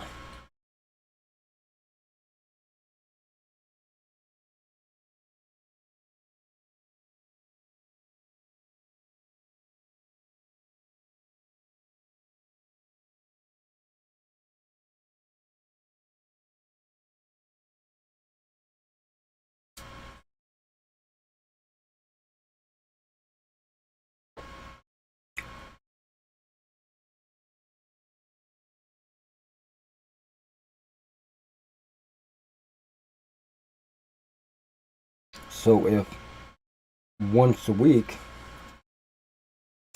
I do 5 or 6 units,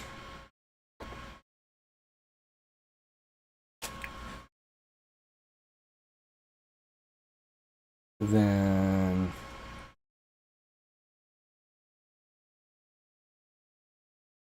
$6 months I'll have something like 250 units finished.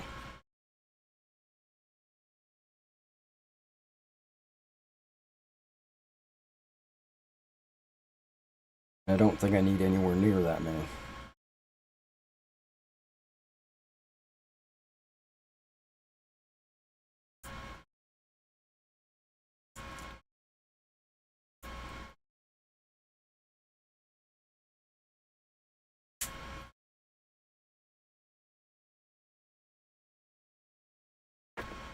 I think in 2 months, maybe 3 months, I'd have everything rebased. But I still need units painted.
Oh, okay.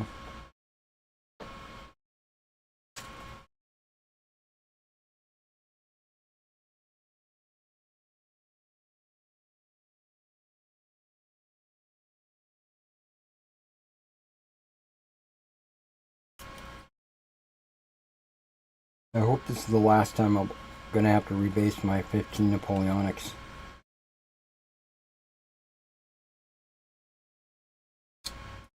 But it might not be.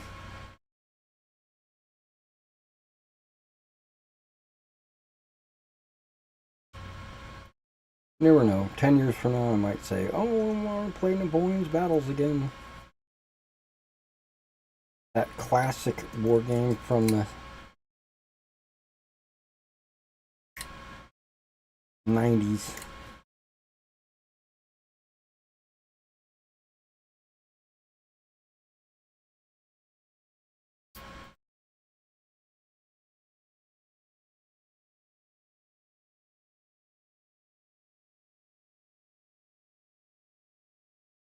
I really miss Avalon Hill. That was probably one of my favorite board game companies. SPI was just never... SPI just felt like it was a little bit too complicated, and the way the rules were laid out were not structured or organized. Where Avalon Hill, every rule had a bullet point number next to it, and so when you needed to refer to a rule, you could go directly to it.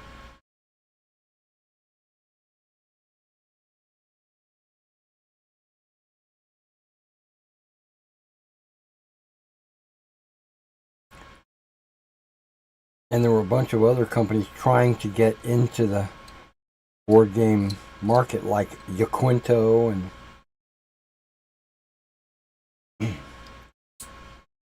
Task Force Games.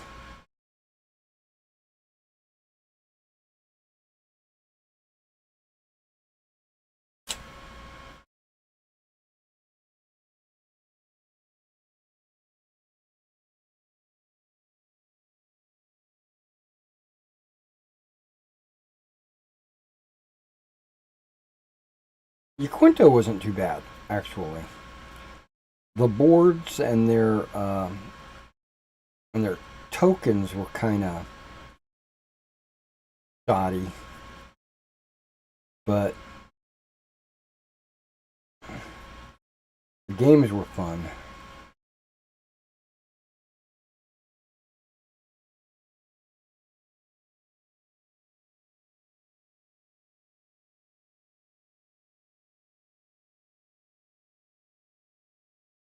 Yeah, if you remember Yaquinto, they used these super thick tokens counters that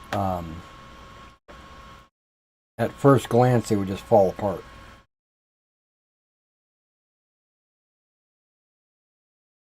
It's like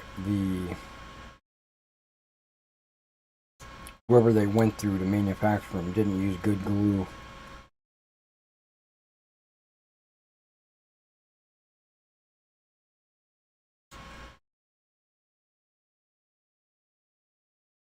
And SPI, their boards were always paper,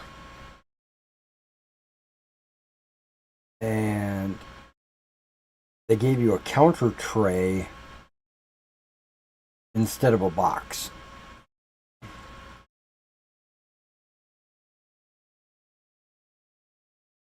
Where Avalon Hill, they gave you cardboard boards, well manufactured counters. The rules were easy to read. They didn't give you counter trays, but you could buy them separately on their website, or well, I don't think they had a website. This is a pre-website, pre-internet. I guess it was in their catalog.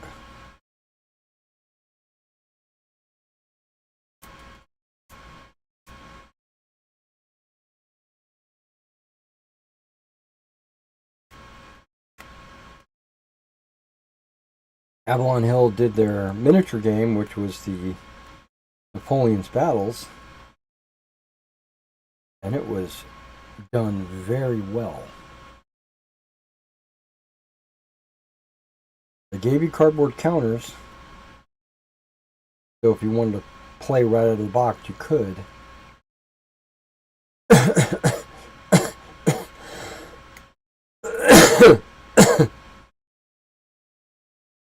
And I had even used some of those cardboard counters as bases for my figures. I glued them onto the cardboard counters.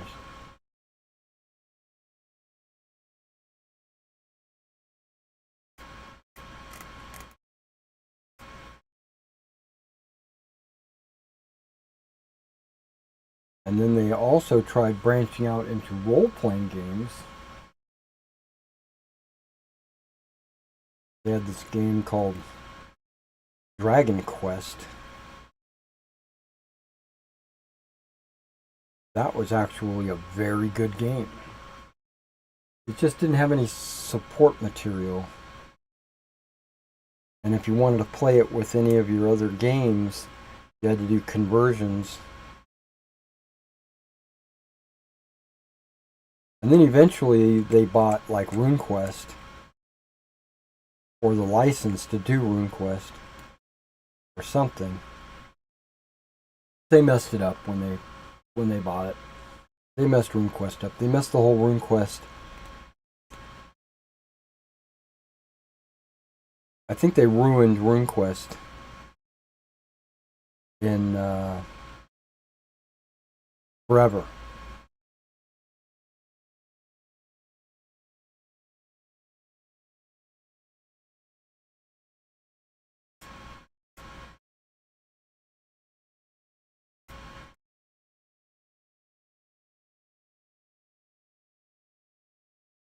Yeah, I don't think they did a good job with RuneQuest.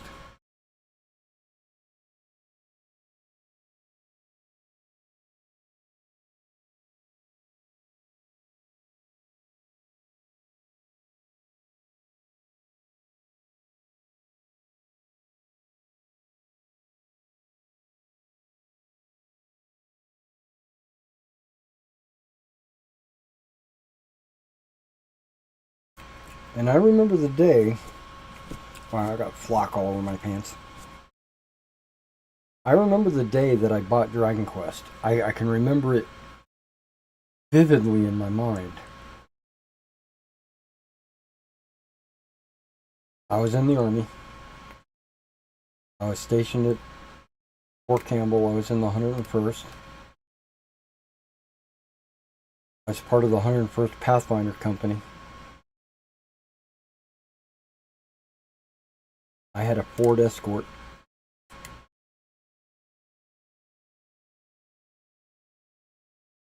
I drove up to Hopkinsville,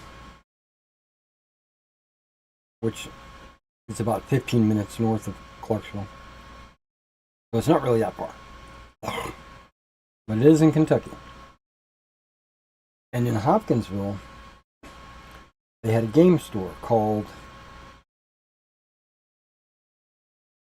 Oh shoot, what was it called?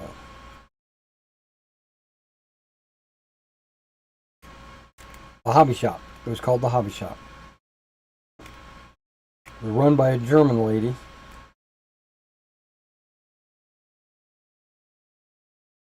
They sold all kinds of things from trains to board games to miniatures to all that kind of stuff. And she had the Avalon Hill Dragon Quest there. I got excited. I bought it. It was nighttime. I remember the atmosphere outside was a little chilly. I don't think it was close to Christmas, but it might have been.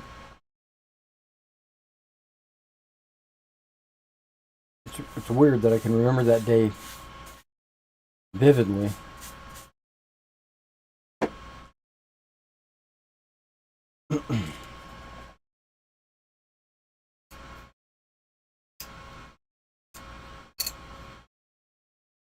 And she used to call me by my last name, right?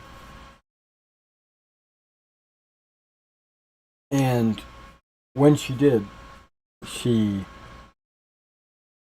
because of German accent, she really emphasized every syllable. It was kind of interesting.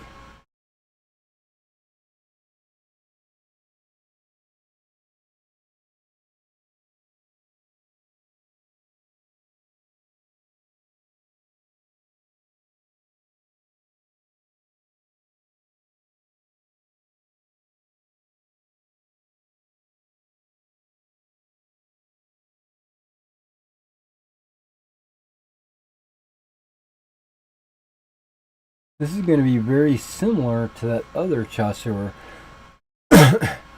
unit in that the blues will be over here. The purples will be right here. Ooh, wait, this guy's pointing. I think I'm going to switch places. Just to give, variety. Okay. And then these guys are all orange.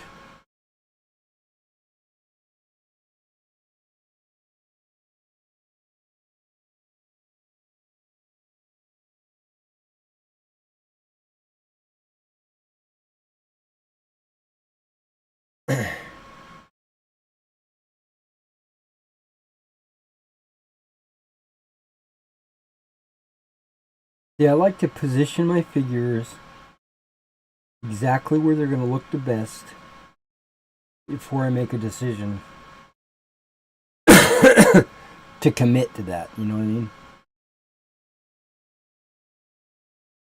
Okay, this guy needs to lean a little bit to the right.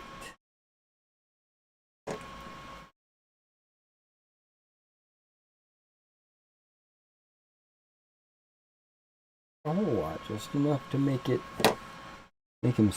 go straight up and down. Okay, there we go.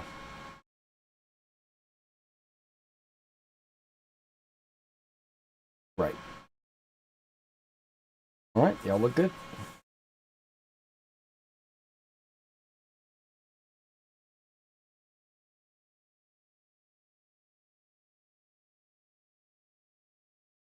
Unfortunately, I loved Avalon Hill's Napoleon's Battles so much that I played it a lot. Which is good. I mean, I got my investment, right? I got my money's worth out of buying a miniatures box set. I played first edition, which in my opinion is the best edition. And then I played second edition. I played the battle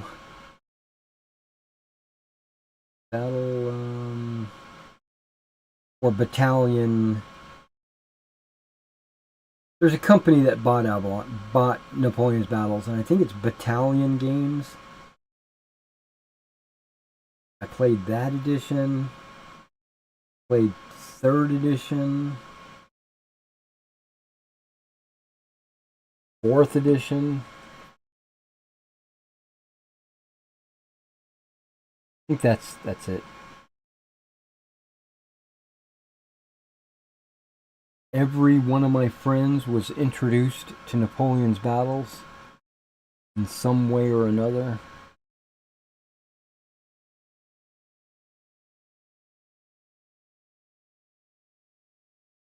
I played it at I ran the game at conventions.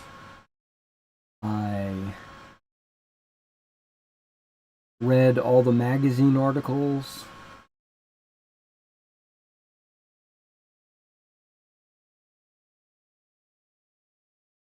I absorbed all the rules.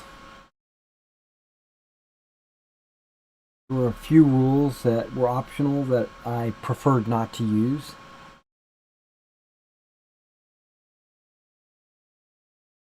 It did take me a while to learn the rules inside and out, but I pretty much... And there were some armies that I never played against or with.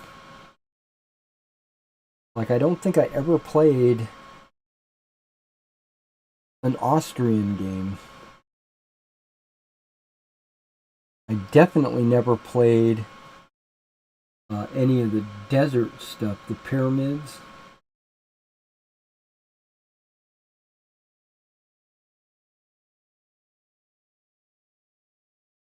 Almost everything I played was European. I did do a lot of Peninsula stuff. I did do a lot of Peninsula stuff, and I did the Waterloo stuff, the Quatre Bras, the Waterloos, the Ligny and Wavre and all that. And I even invested in a ping pong table 5x9 because that's what Napoleon's battles recommended for their tabletop. It was a 5x9. I didn't do that. I did that specifically for Napoleon's battles.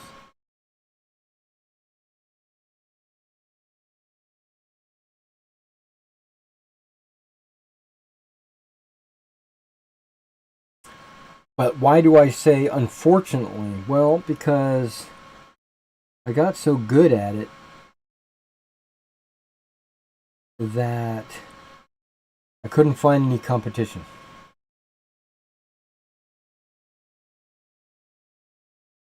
I had to resort to writing my own scenarios, which I did. Fuentes Dionoro was my favorite, or not my favorite, but it was like my first and my prize. You know, like that was the one I did.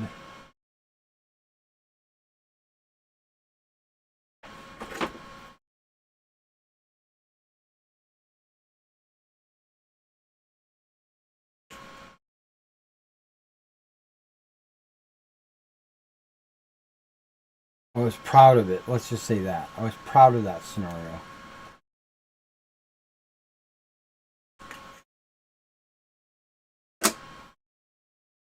And it got to a point, and then I met a friend here in Clarksville that is big into Napoleon's battles. And we played a lot of games together. And he introduced me to a lot of scenarios that I personally would never have played myself, which is kind of good. He would have his own table and he set up his figures and things, you know, and we couldn't share figures. Like I couldn't bring my British army and he'd bring a French army or something like that. We couldn't do that because we played at a different scale. I played 15s and he played in 20 millimeter. His table was a 12 feet by 10 feet, something like that. It's a gigantic table that he built himself above his garage. He had like a bonus room, which was above his garage, and we played up there a lot of games. And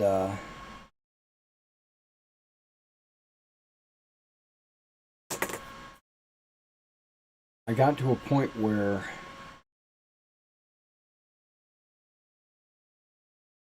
it just wasn't fun anymore.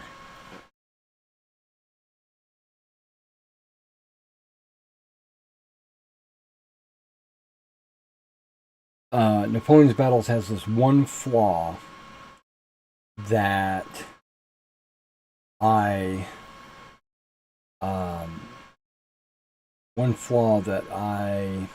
capitalized on, and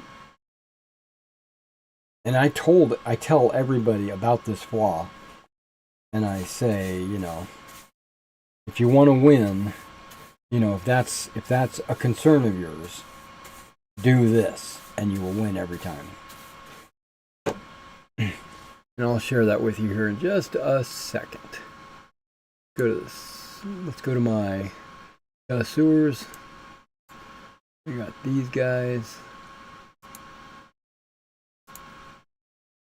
And these guys. Rebased.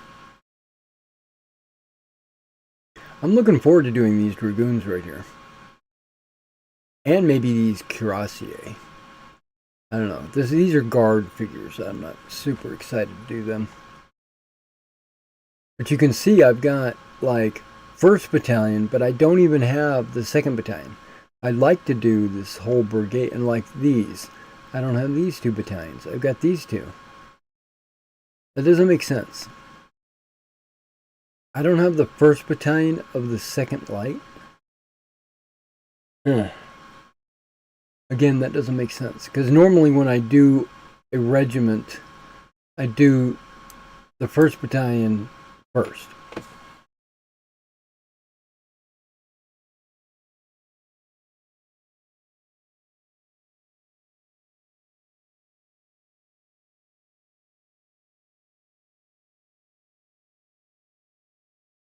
Alright, we'll do one more battalion. I'm going to do... I'm going to do...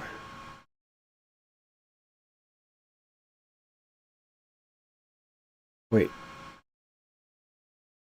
I didn't do those guys? Huh. Not going to be French.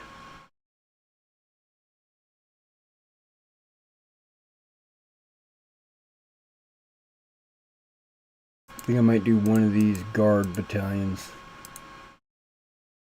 Nope, I want to do this. That way I'll have a whole brigade finished. Alright, 69th Lincolnshire.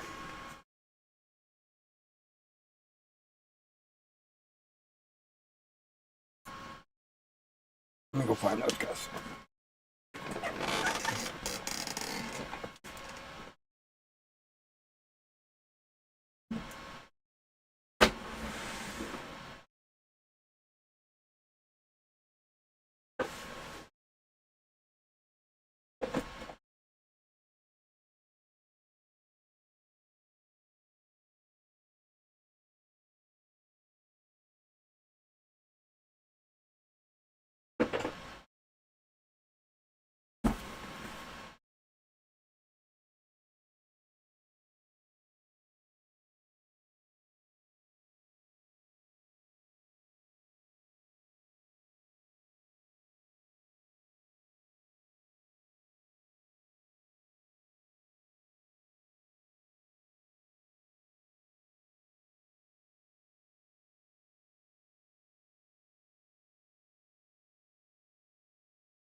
Hiding amongst my Scottish troops.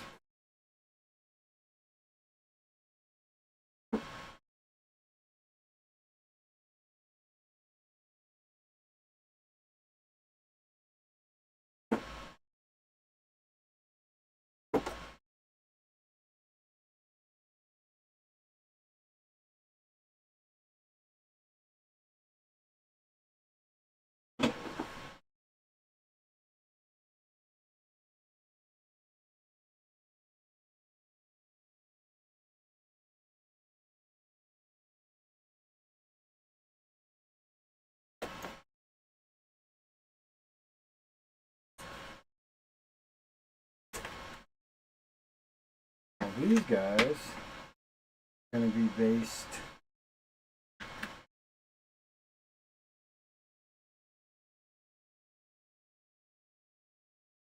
these guys.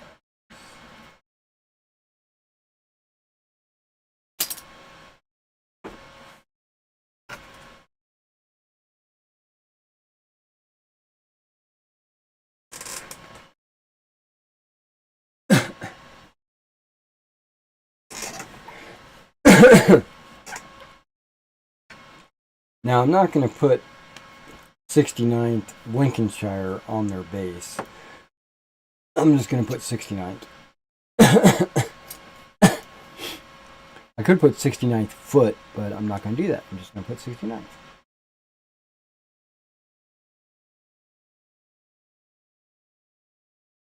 '69.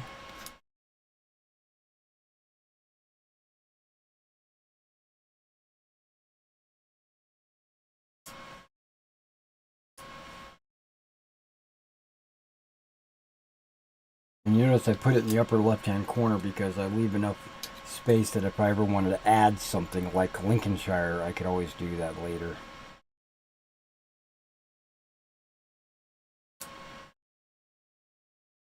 Okay, I got one too many bases.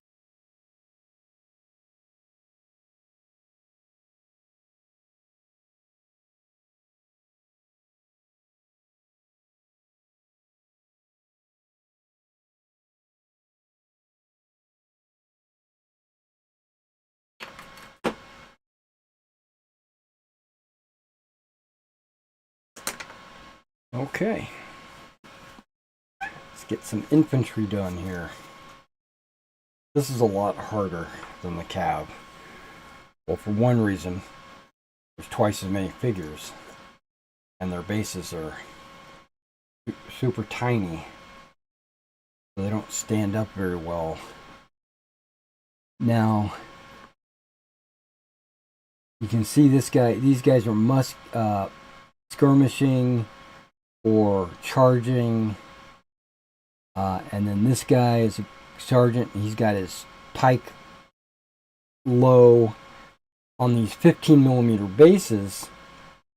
Not enough room, but on these 20mm bases, it basically just, I don't say it alleviates, it doesn't eliminate, but it does alleviate the overhang. So it makes it less pronounced.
Now this is the light company of this battalion, you know, with all the skirmishing models and stuff. My version of Mag is not going to have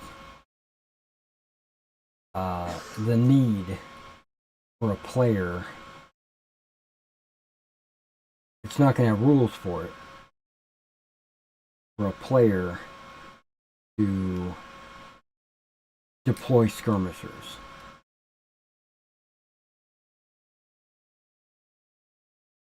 It's going to be assumed that the skirmishers have been deployed and they're out in front of the battalion doing their skirmish-like duties.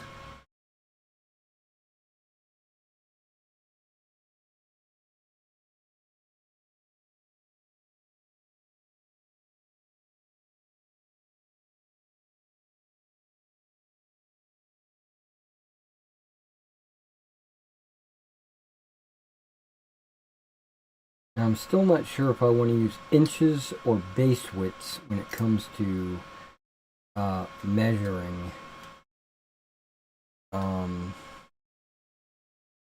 Meg uses base widths. I'm not sure if I want to do that. I think I want to use inches.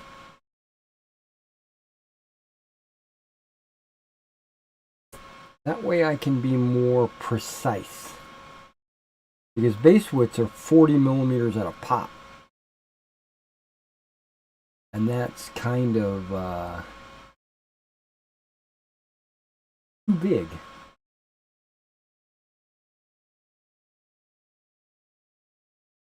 Now I could do the 20 millimeter base width like Pacto.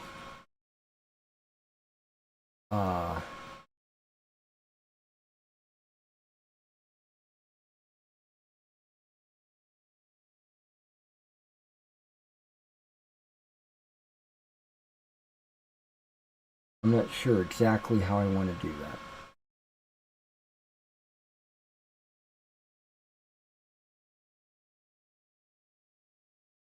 Because do I want to make it as accurate to the scale of the figure? I don't think so. Because the figure is way too big. 4 figures representing 100 guys. That means each one of these figures is representing about 25 men. Or 12 across. Because they're probably in 2 ranks.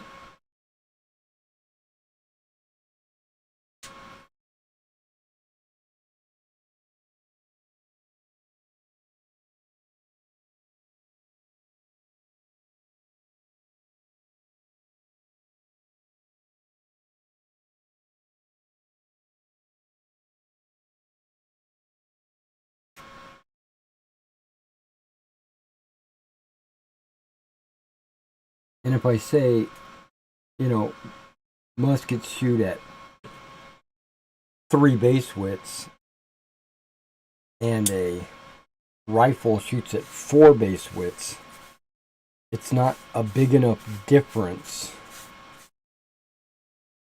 to matter. Where if I say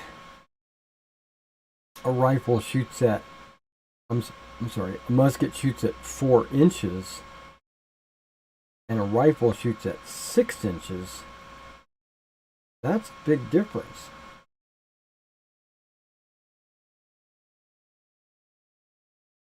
Half again as much.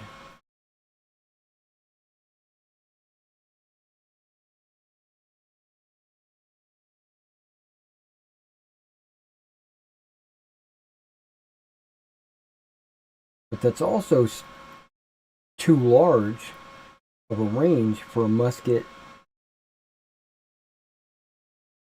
Yeah, 4 inches or, yeah, 4 inches is still too large of a range for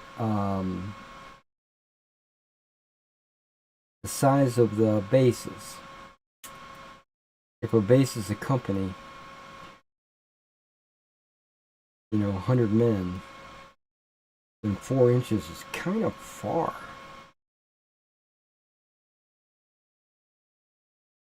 Or at least 6 inches is kind of far. And to kind of explain that range, you can say that there are skirmishers deployed out front that are doing the shooting that you don't necessarily see. They're not part of the main body of the battalion or the company or what have you. They're invisible on the tabletop.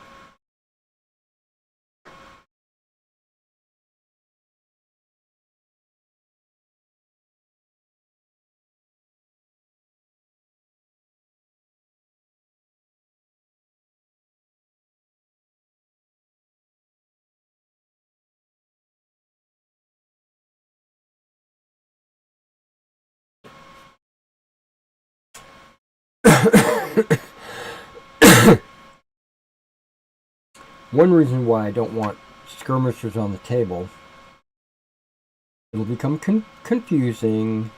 It becomes an added detail that's unnecessary for a miniature game. And I'm trying to eliminate all the fat, right?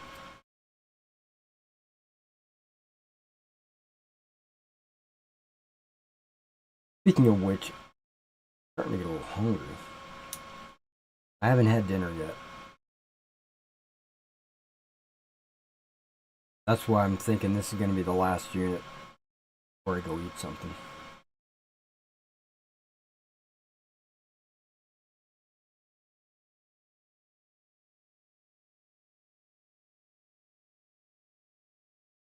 Now, base widths are convenient,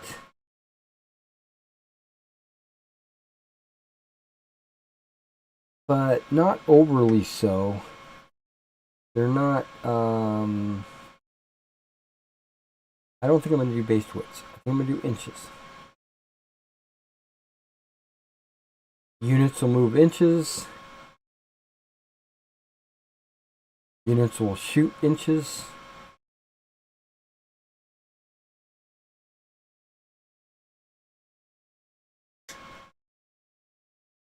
Not base widths. Okay. Well, it went to the right place.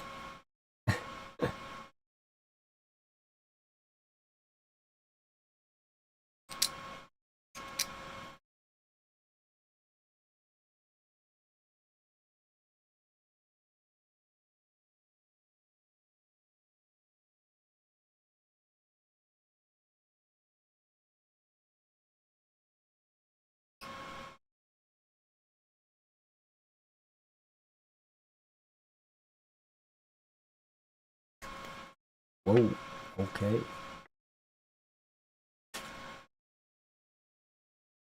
Maybe I should wear one of these on this thumb too. I don't know.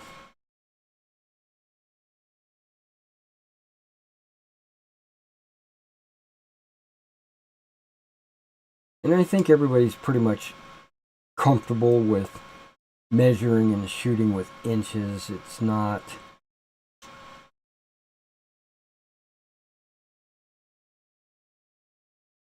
out of the ordinary. Plus, it allows me to fine-tune movement and shooting, where the base widths kind of lock me into these big chunks.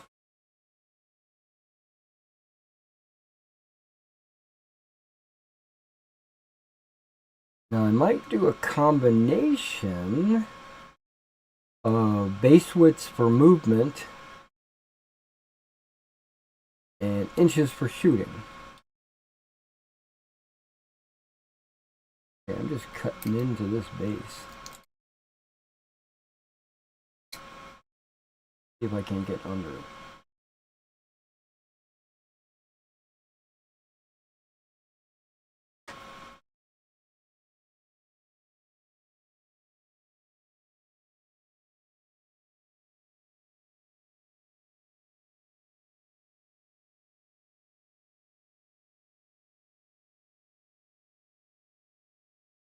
Oh, I got some blood. Look at that. I must have cut myself or poked myself or something. Is that my thumb? Nope, that's my index finger.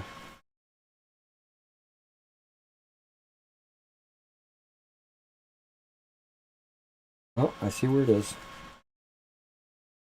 Apply some pressure. Maybe put a drop of super glue on there, it'll seal it right up.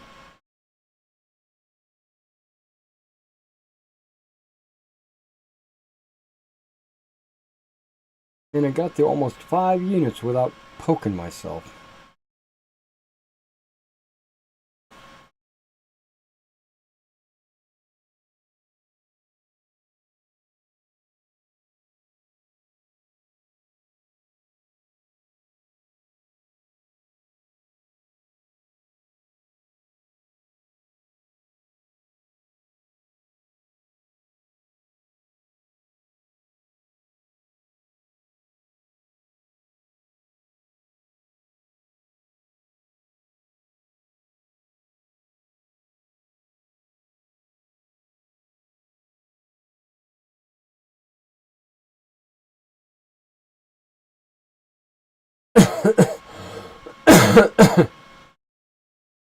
Okay.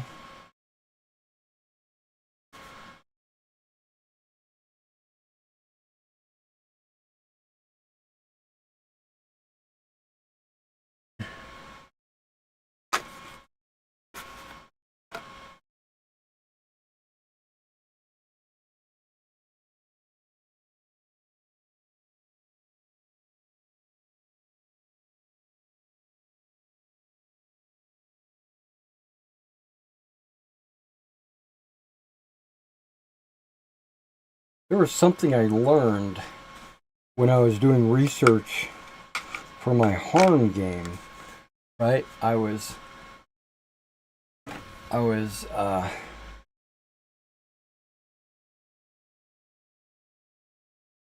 it looks good. Where are my band-aids at? I don't need a big one. I just need a little bitty thing.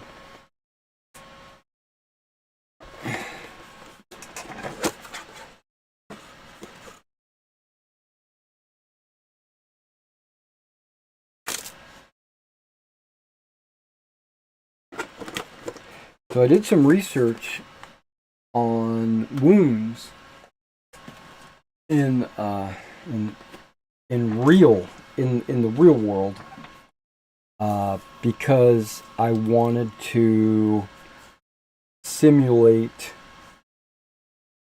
wounds accurately in my role-playing game, healing times and stuff like that. Because there are certain games that treat wounds very nonchalantly, like D&D. You get a wound and you spend an hour and you're completely healed. Yeah, that's ridiculous. But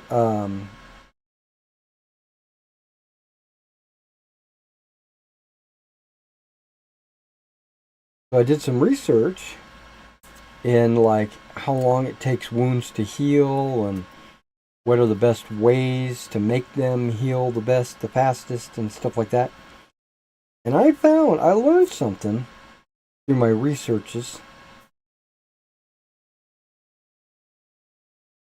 that the best way to keep a wound, or I should say the best way to speed up the healing process, is to keep the wound moist.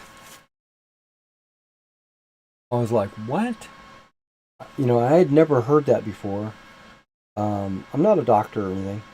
What I normally do is air it out, or allow it to get some air, dry up and stuff. And they say that if you want it to heal faster, you keep it wet. And one way to do that is to put petroleum jelly on it. And that's why they say the neosporins and stuff like that, when the polysporin I just put on this, when you put those on there, it's kind of like a similar to a petroleum jelly in that it keeps it moist. It allows, and of course there's some medicine or some chemicals in your polysporin to help keep it, you know, fight infection and stuff like that.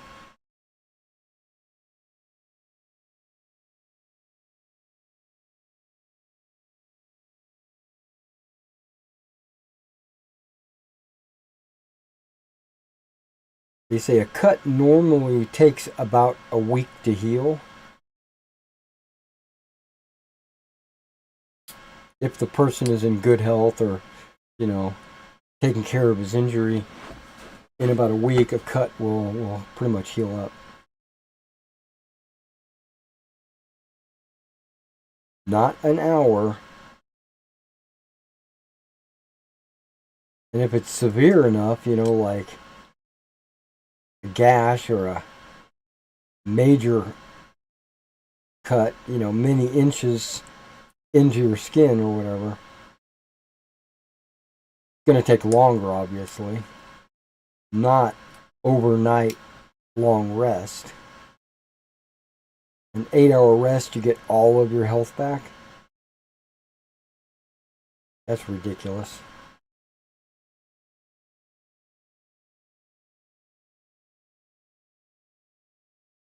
So I looked at the Harn healing, and it kind of aligns with that, right? With reality.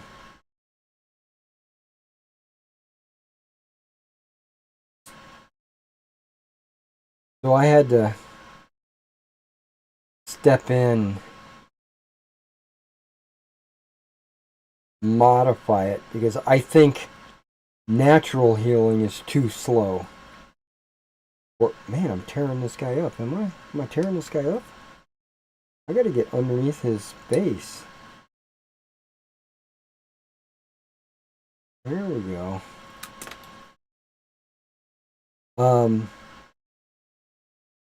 Yeah, I didn't want my players to fight an orc,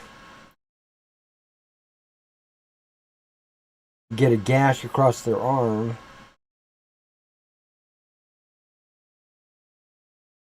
and then have to wait a week or longer of inactivity, rest, and recuperation, and not really get a chance to continue on with the adventure. And I think that's why D&D does that. You know, long rests, get all your hit points back. But D&D hit points are not cuts. That's basically just someone getting winded. You might have some bruises and some bumps and gashes, but it's not like you're getting your arm cut. You could be down to 0 hit points. It doesn't mean that you're bleeding all over the place. It just means you're exhausted to the point of, like, you pass out.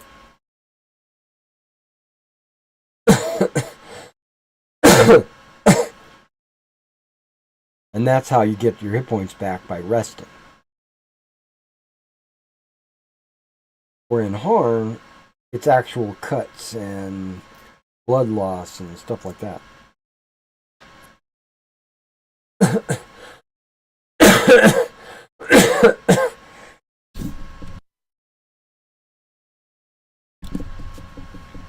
Alright, let's see if I can't get these guys squared away.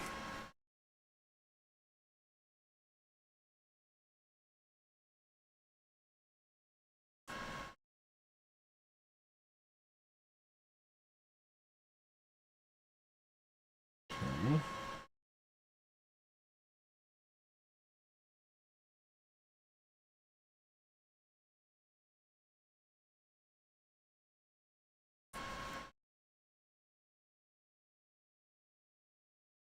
This looks a little crooked.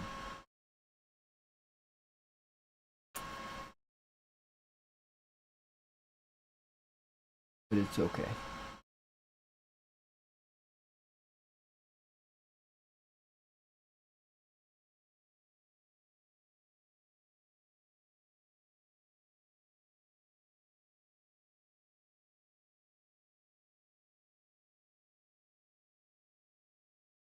Yeah, there's going to be probably 2 drummers, 2 flags, 2 officers. It's going to be too many to put on one base. So I'm going to have to split them between a couple of bases. Which is what I would normally do anyway.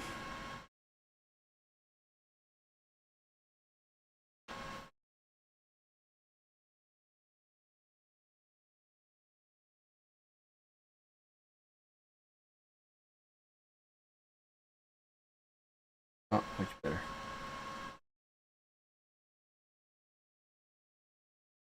Now, in this pack, I actually have an NCO with a Ike Sergeant, or whatever they call him.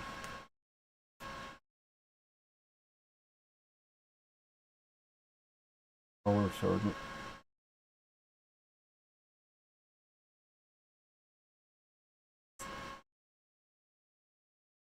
Here's another Sergeant.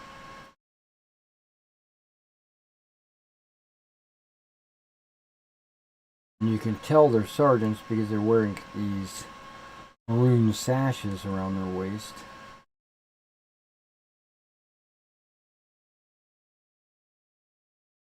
There should be a second officer. Oh, I was going to say, there should be a second officer. Well, I could put a sergeant with each of the command stands. And that would total 4 figures. Yeah, I might do that.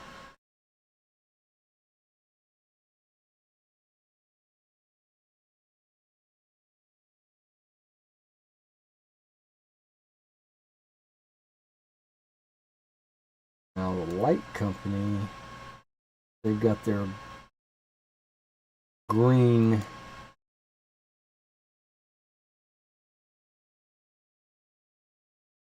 cords and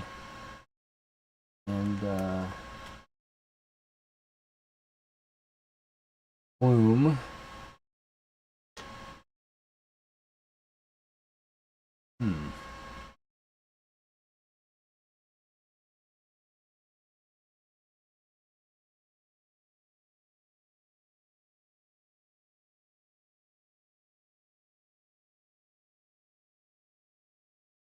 They won't be hard to figure out who goes with who.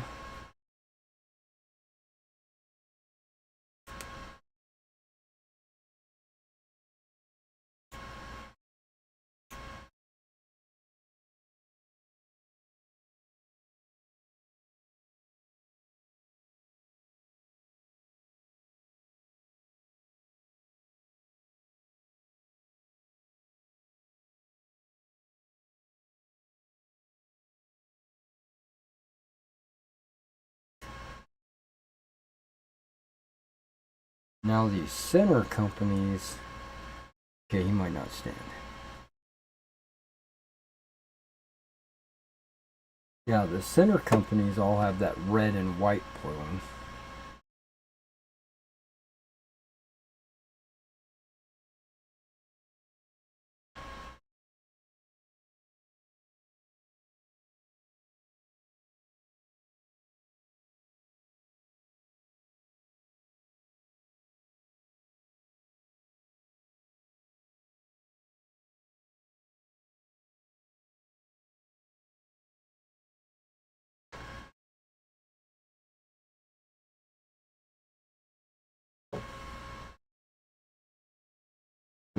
Doesn't the Grenadier Company have just a pure white plume?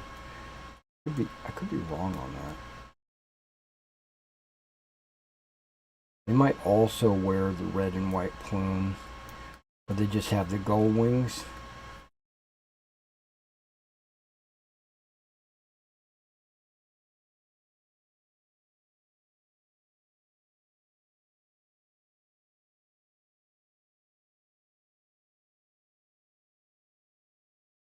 I'm looking to see if any of these other figures have gold wings.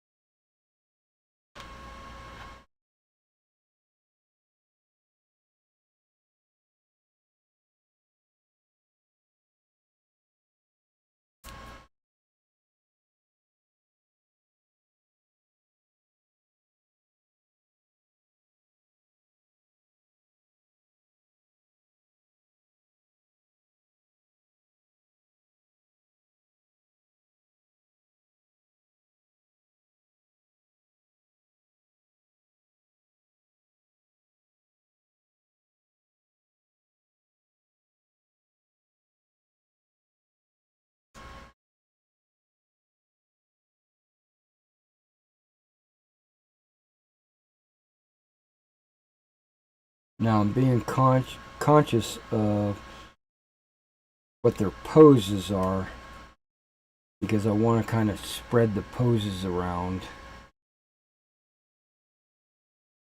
different bases. I don't want to have a base with a bunch of the same pose.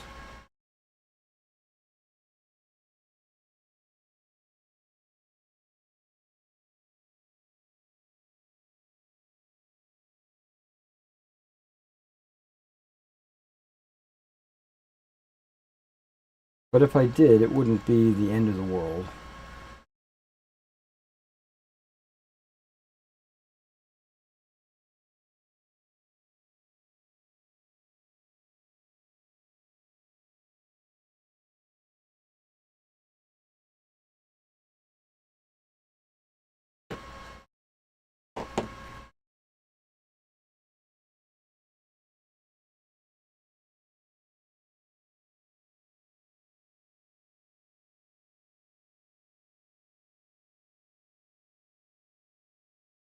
And I've decided to rename.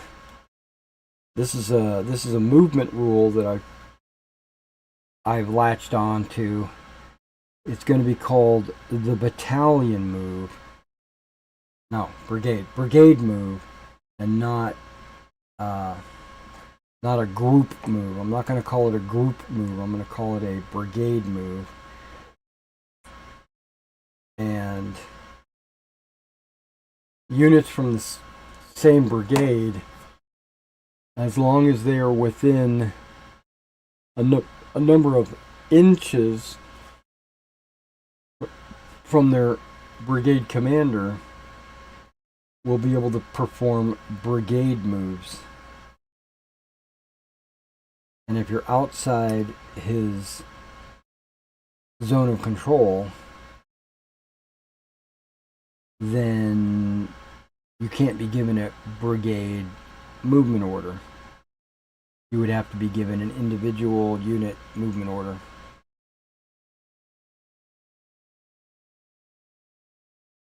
I've thought about that. It seems like it's going to be a really easy system to use. Shooting is automatic. Fighting in a melee is automatic. No need for command and control for that.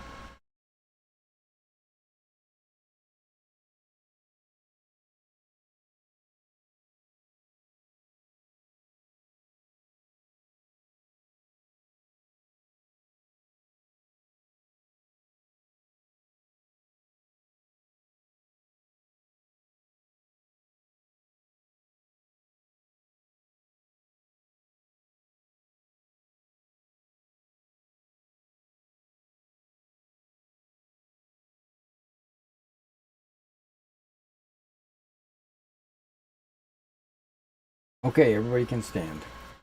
Stand on their own 2 feet.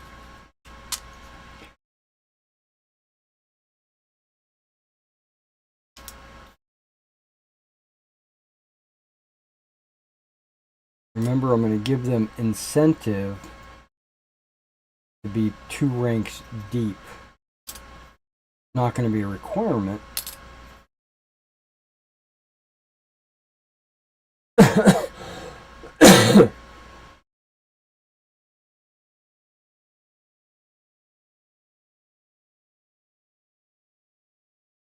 will be incentive for that.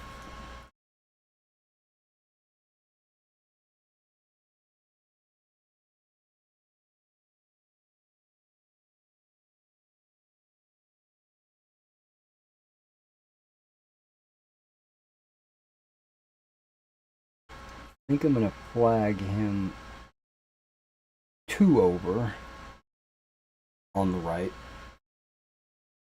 And I'm going to flag him 2 over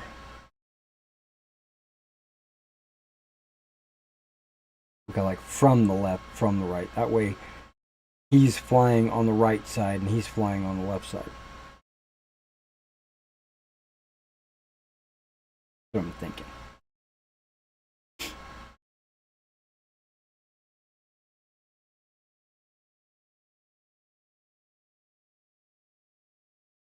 Put this guy's officer. I want to put the officer next to the flag.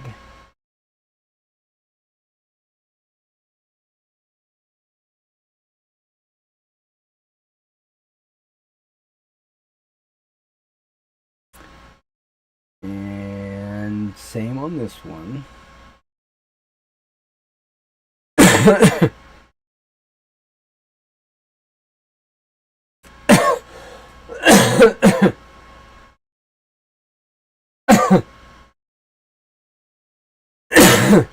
I was more afraid that coughing was going to cause one of these flags to follow. Okay.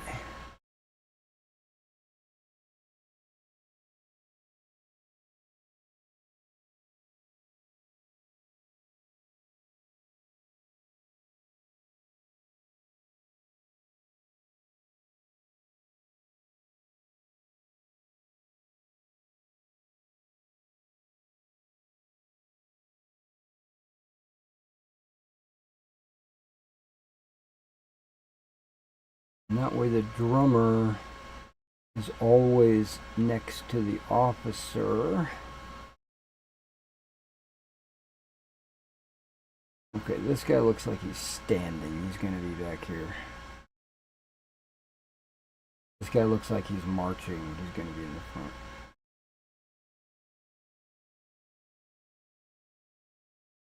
There we go.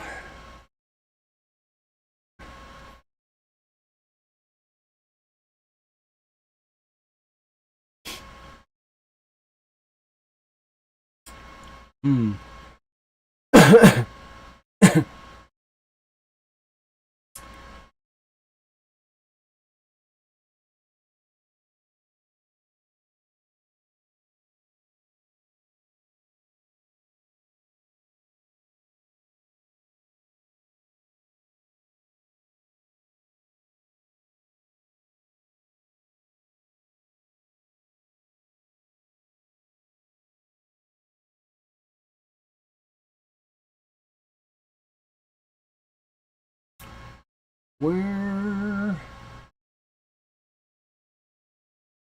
Okay, he's square arm swaying. He's square grabbing his gut.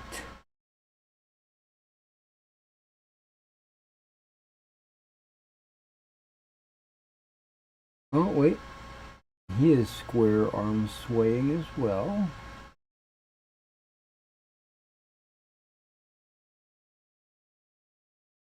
Okay.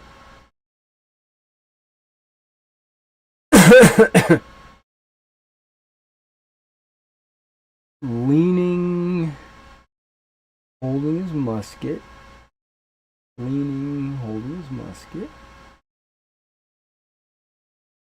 Leaning, not so much, holding his musket.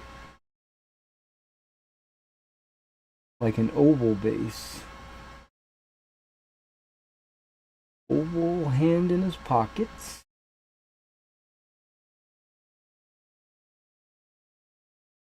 Okay, those are the different poses.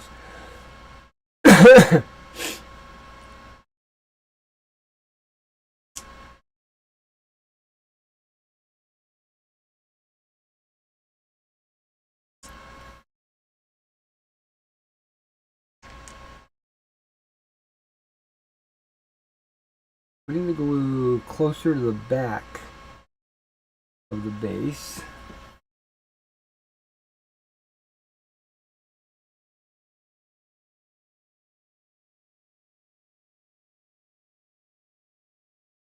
I'm not cutting. Okay.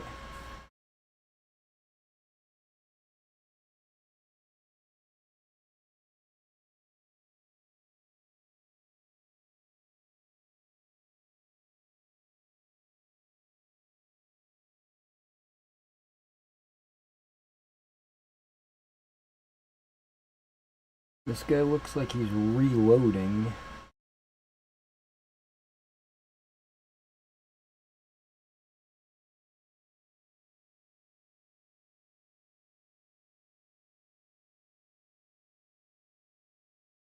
Guy looks like he's lunging, running.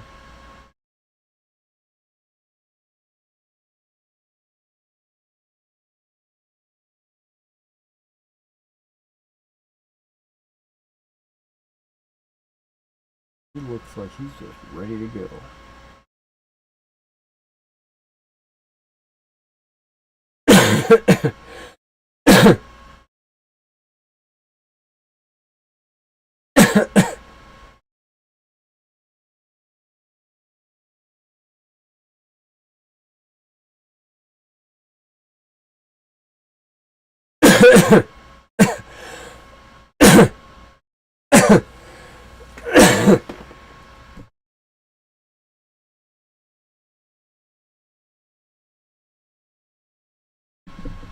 Yeah.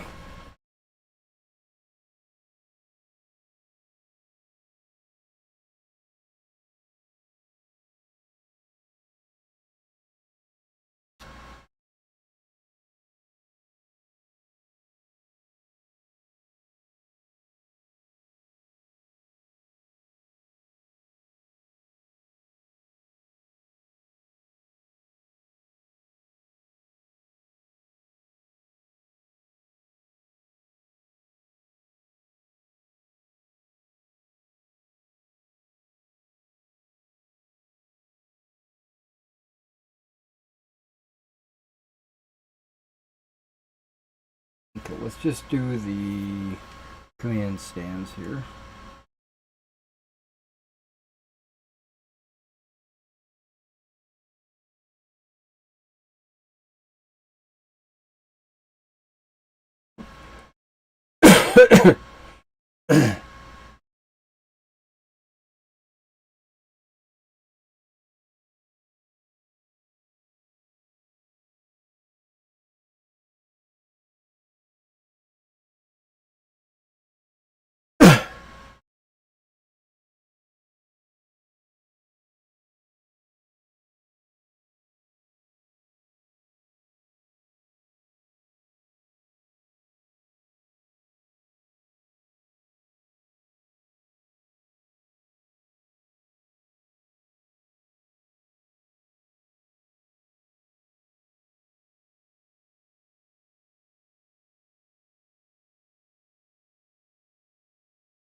Now, always push the officer forward just a slight bit, just to give him that lead from the front look.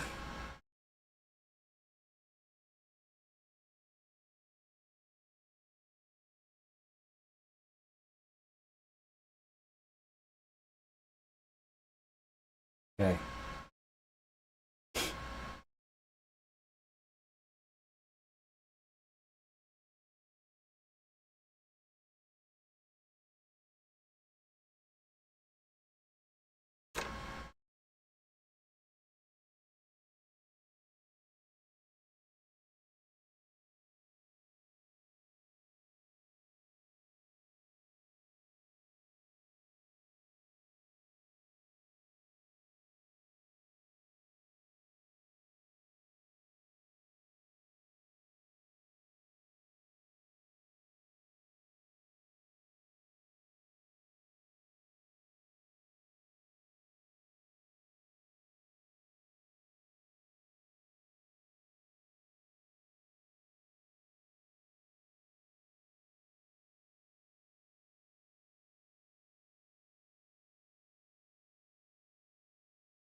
I'm gonna have to keep my eyes on that flag because I think he wants to fall over.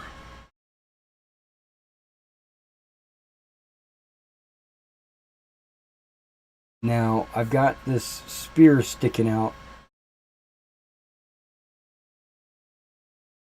so I'm going to use these guys as a test to see if that spear is going to interfere with anybody.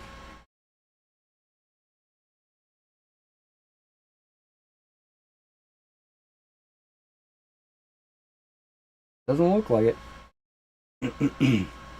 That's good. Now we can do these others. 1, 2, 3, 4. 1, 2, 3, 4. 1, 4. Okay. Luckily, there's 3 bases, and there's no more than 3 of the same. So I should be able to put one of these on every base. One there, one step over, and one 2 steps over. And then we'll take this guy, put him on this side.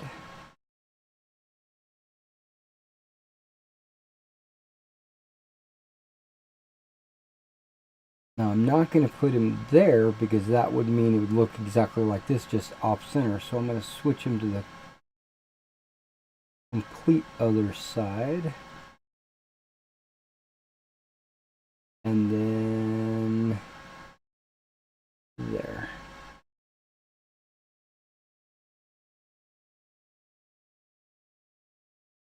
Now the rest of these are all 2s. So if I go 1,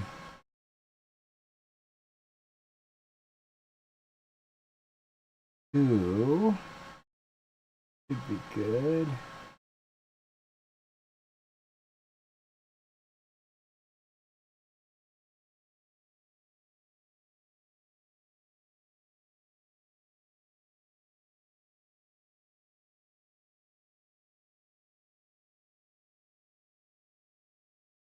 And that keeps these guys from being in the same position on each base as well.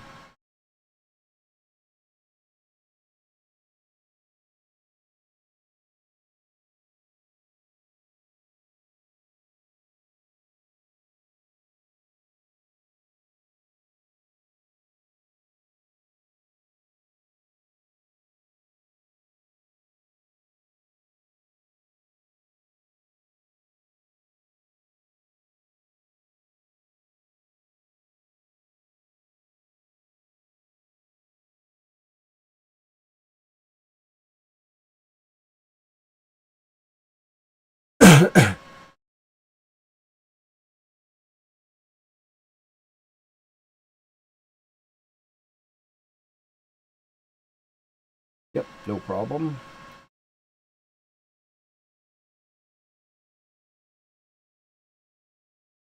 Not even close. Perfect.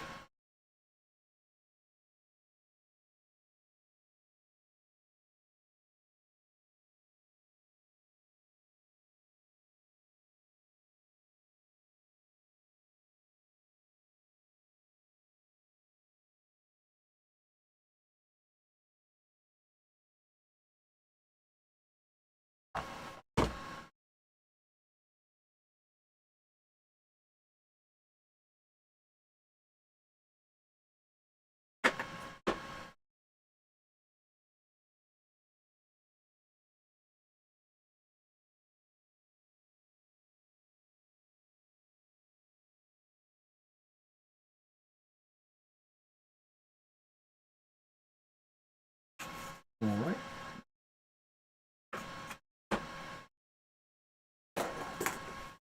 So now, who is this? The 69th?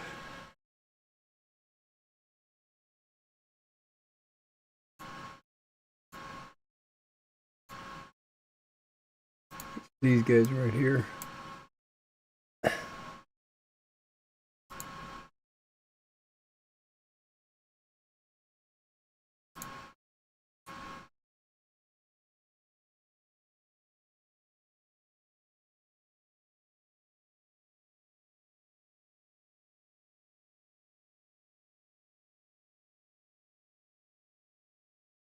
Alright, so I've got one whole brigade except for Halkett.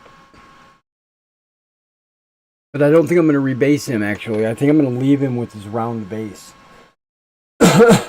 One figure round base. Because he's just representing a marker, a central focal point of the brigade. And it's going to be a number of either base widths or inches. I don't necessarily want to be switching between base widths and inches. That was a thing that slows the game down. I think it might slow the game down. It might not. It might actually speed things up. I don't know. So I'll just have to experiment with both and figure out which one actually flows faster and which is more logical. Yep, that guy's falling over. We're gonna have to fix him.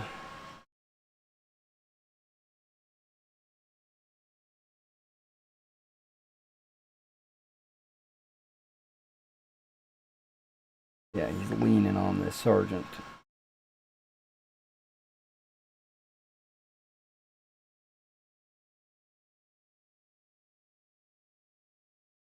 Okay, we're gonna try something.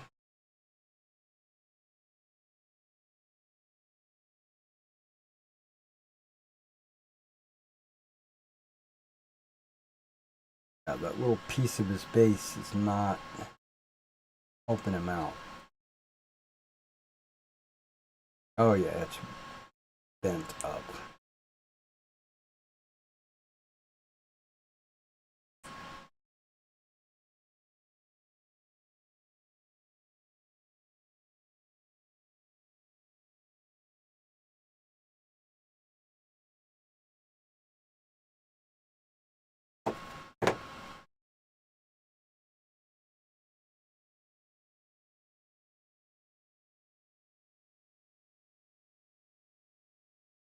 Oh yeah, that's better.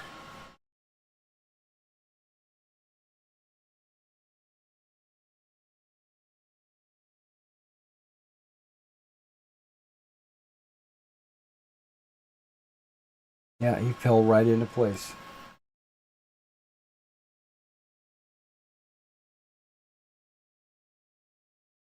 All right, there you go. All right, thanks guys for coming out and hanging out with me for the last 3.5 hours. Appreciate you. I'm gonna go make me something to eat, and I will catch you hopefully tomorrow. Doing a little work on my marshals and generals, actually working out modifiers and stuff like that. So I'll see you then. Take care.